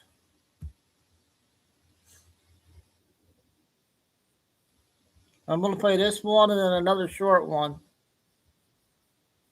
And videos that I've been wanting to upload to show people some things that I found years ago. And of course, they keep violating me. You can't upload anything here, right? It's a violation of our First Amendment, but I don't know. I can't get the stuff out there. It won't let me. Anyways, I get a lot of messages coming through in private messages of people, saying that how they've known this stuff all along and family members have disowned them and people calling them crazy. And do not let these people make you feel like you're crazy just because you're awake and you're alert. Some of us are stepping out of the matrix. Others are going to be in it forever. They're just going to. They will literally see videos roll out when the media releases what they've filmed, and these people will still not believe it. You're always going to have people that are just never going to wake up. They are too comfortable with living in the matrix. They're too comfortable. We had two of them. They don't want to wake up to the fact that they've been lied to about literally everything, from religion to politics to our health, to food. I mean, you name it. We have been under so much corruption in all aspects, our history, you name it. Everything has been a lie. Some people are too comfortable with that. They can't get themselves to step out of that, or the fact that we've been waiting years and they haven't put it out there yet. Even though they've released the e-files, they're definitely not going to put those out. Let's be realistic. They're not going to put the e-files out there with all of those names on there if those people weren't gone or locked up for life. They're just not going to do it. It's common sense. But these people will still, these are the same people that thought that was the real Biden, and people kept saying, that's not him. That's not him. This person looks different. That person looks different. That's not the real Biden. Yes, it is. Yes, it is. It's the same people. They'll just never wake up. Now it's out there. I think it's a new one. Now it's out there that wasn't him. They will just never wake up. So what's the point? Just hold the line. Keep doing what you're doing. Keep doing your research. Keep learning new things every day. We're waking up more and more as time goes on. This is like a silent martial law is what this is, okay? They don't want civil unrest on the streets. This is a silent martial law to take down everything. And this is not just in this country. This is worldwide. It's worldwide. It will come out. And when it does, I'm going to laugh in everybody's face. We were right. We are right. So let them stay asleep. And that's on them. That's on them. I don't want to live in the matrix. I want to be awake and aware to everything that's going on and step out of that matrix. I've done so much research for 7 years. I've dug so deep. And I try to, like I say, I try to put stuff out there and it just won't let me. It keeps violating me. But this is like a silent war is what it is. It's good versus evil. And we have won already. We've already won. As far as people asking about the real Trump, is that the real Trump? That's not the real Trump. Yep. Cool. The real Trump is on Cheyenne Mountain. It's a military base. And that's where he's at, and that's where he's been. And he'll remain there until this is all said and done. Following her. She does. He has about 6 or 7 doubles that look like him. You think that he'd be, even the rallies and stuff, that was not him. He can't be out and about when he's doing what he's doing with the military. He can't be out and about. Not after what they want to do to him. We're looking at doubles, masks, makeup. It's Hollywood. I mean, come on. So just hold the line and don't let these people make you feel like you're crazy, because you're not. And the military tried to do this years ago and they couldn't do it because of who was in office. And they got Trump to agree to help them do it. And that's why he ran in 2016. And the rest is history. Have a great day. Stay awake. Yeah, those were 2 new ones from her. So that's another good lady to follow. All right. So we're going to have a dinner break. And come back here at 6 o'clock. Hopefully Kay will be in. Everybody else have a good rest of the Friday here next few hours. And hope to see you back tonight at 6. And then Inigo, Carol, Lucy, and Tim, all mods. Paul helping a little bit. And God bless. Remember, please hit like and sub to go to the description and make sure you all sub to the backup channels, please. Thank you. Stay safe, stay strong, keep the faith. Never give up.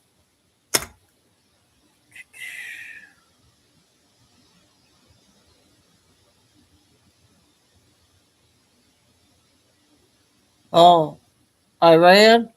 Okay. Keep an eye out on that. Who'll be? All right, signing off for a few hours and see you back at 6. Love you guys. Chico and Dude.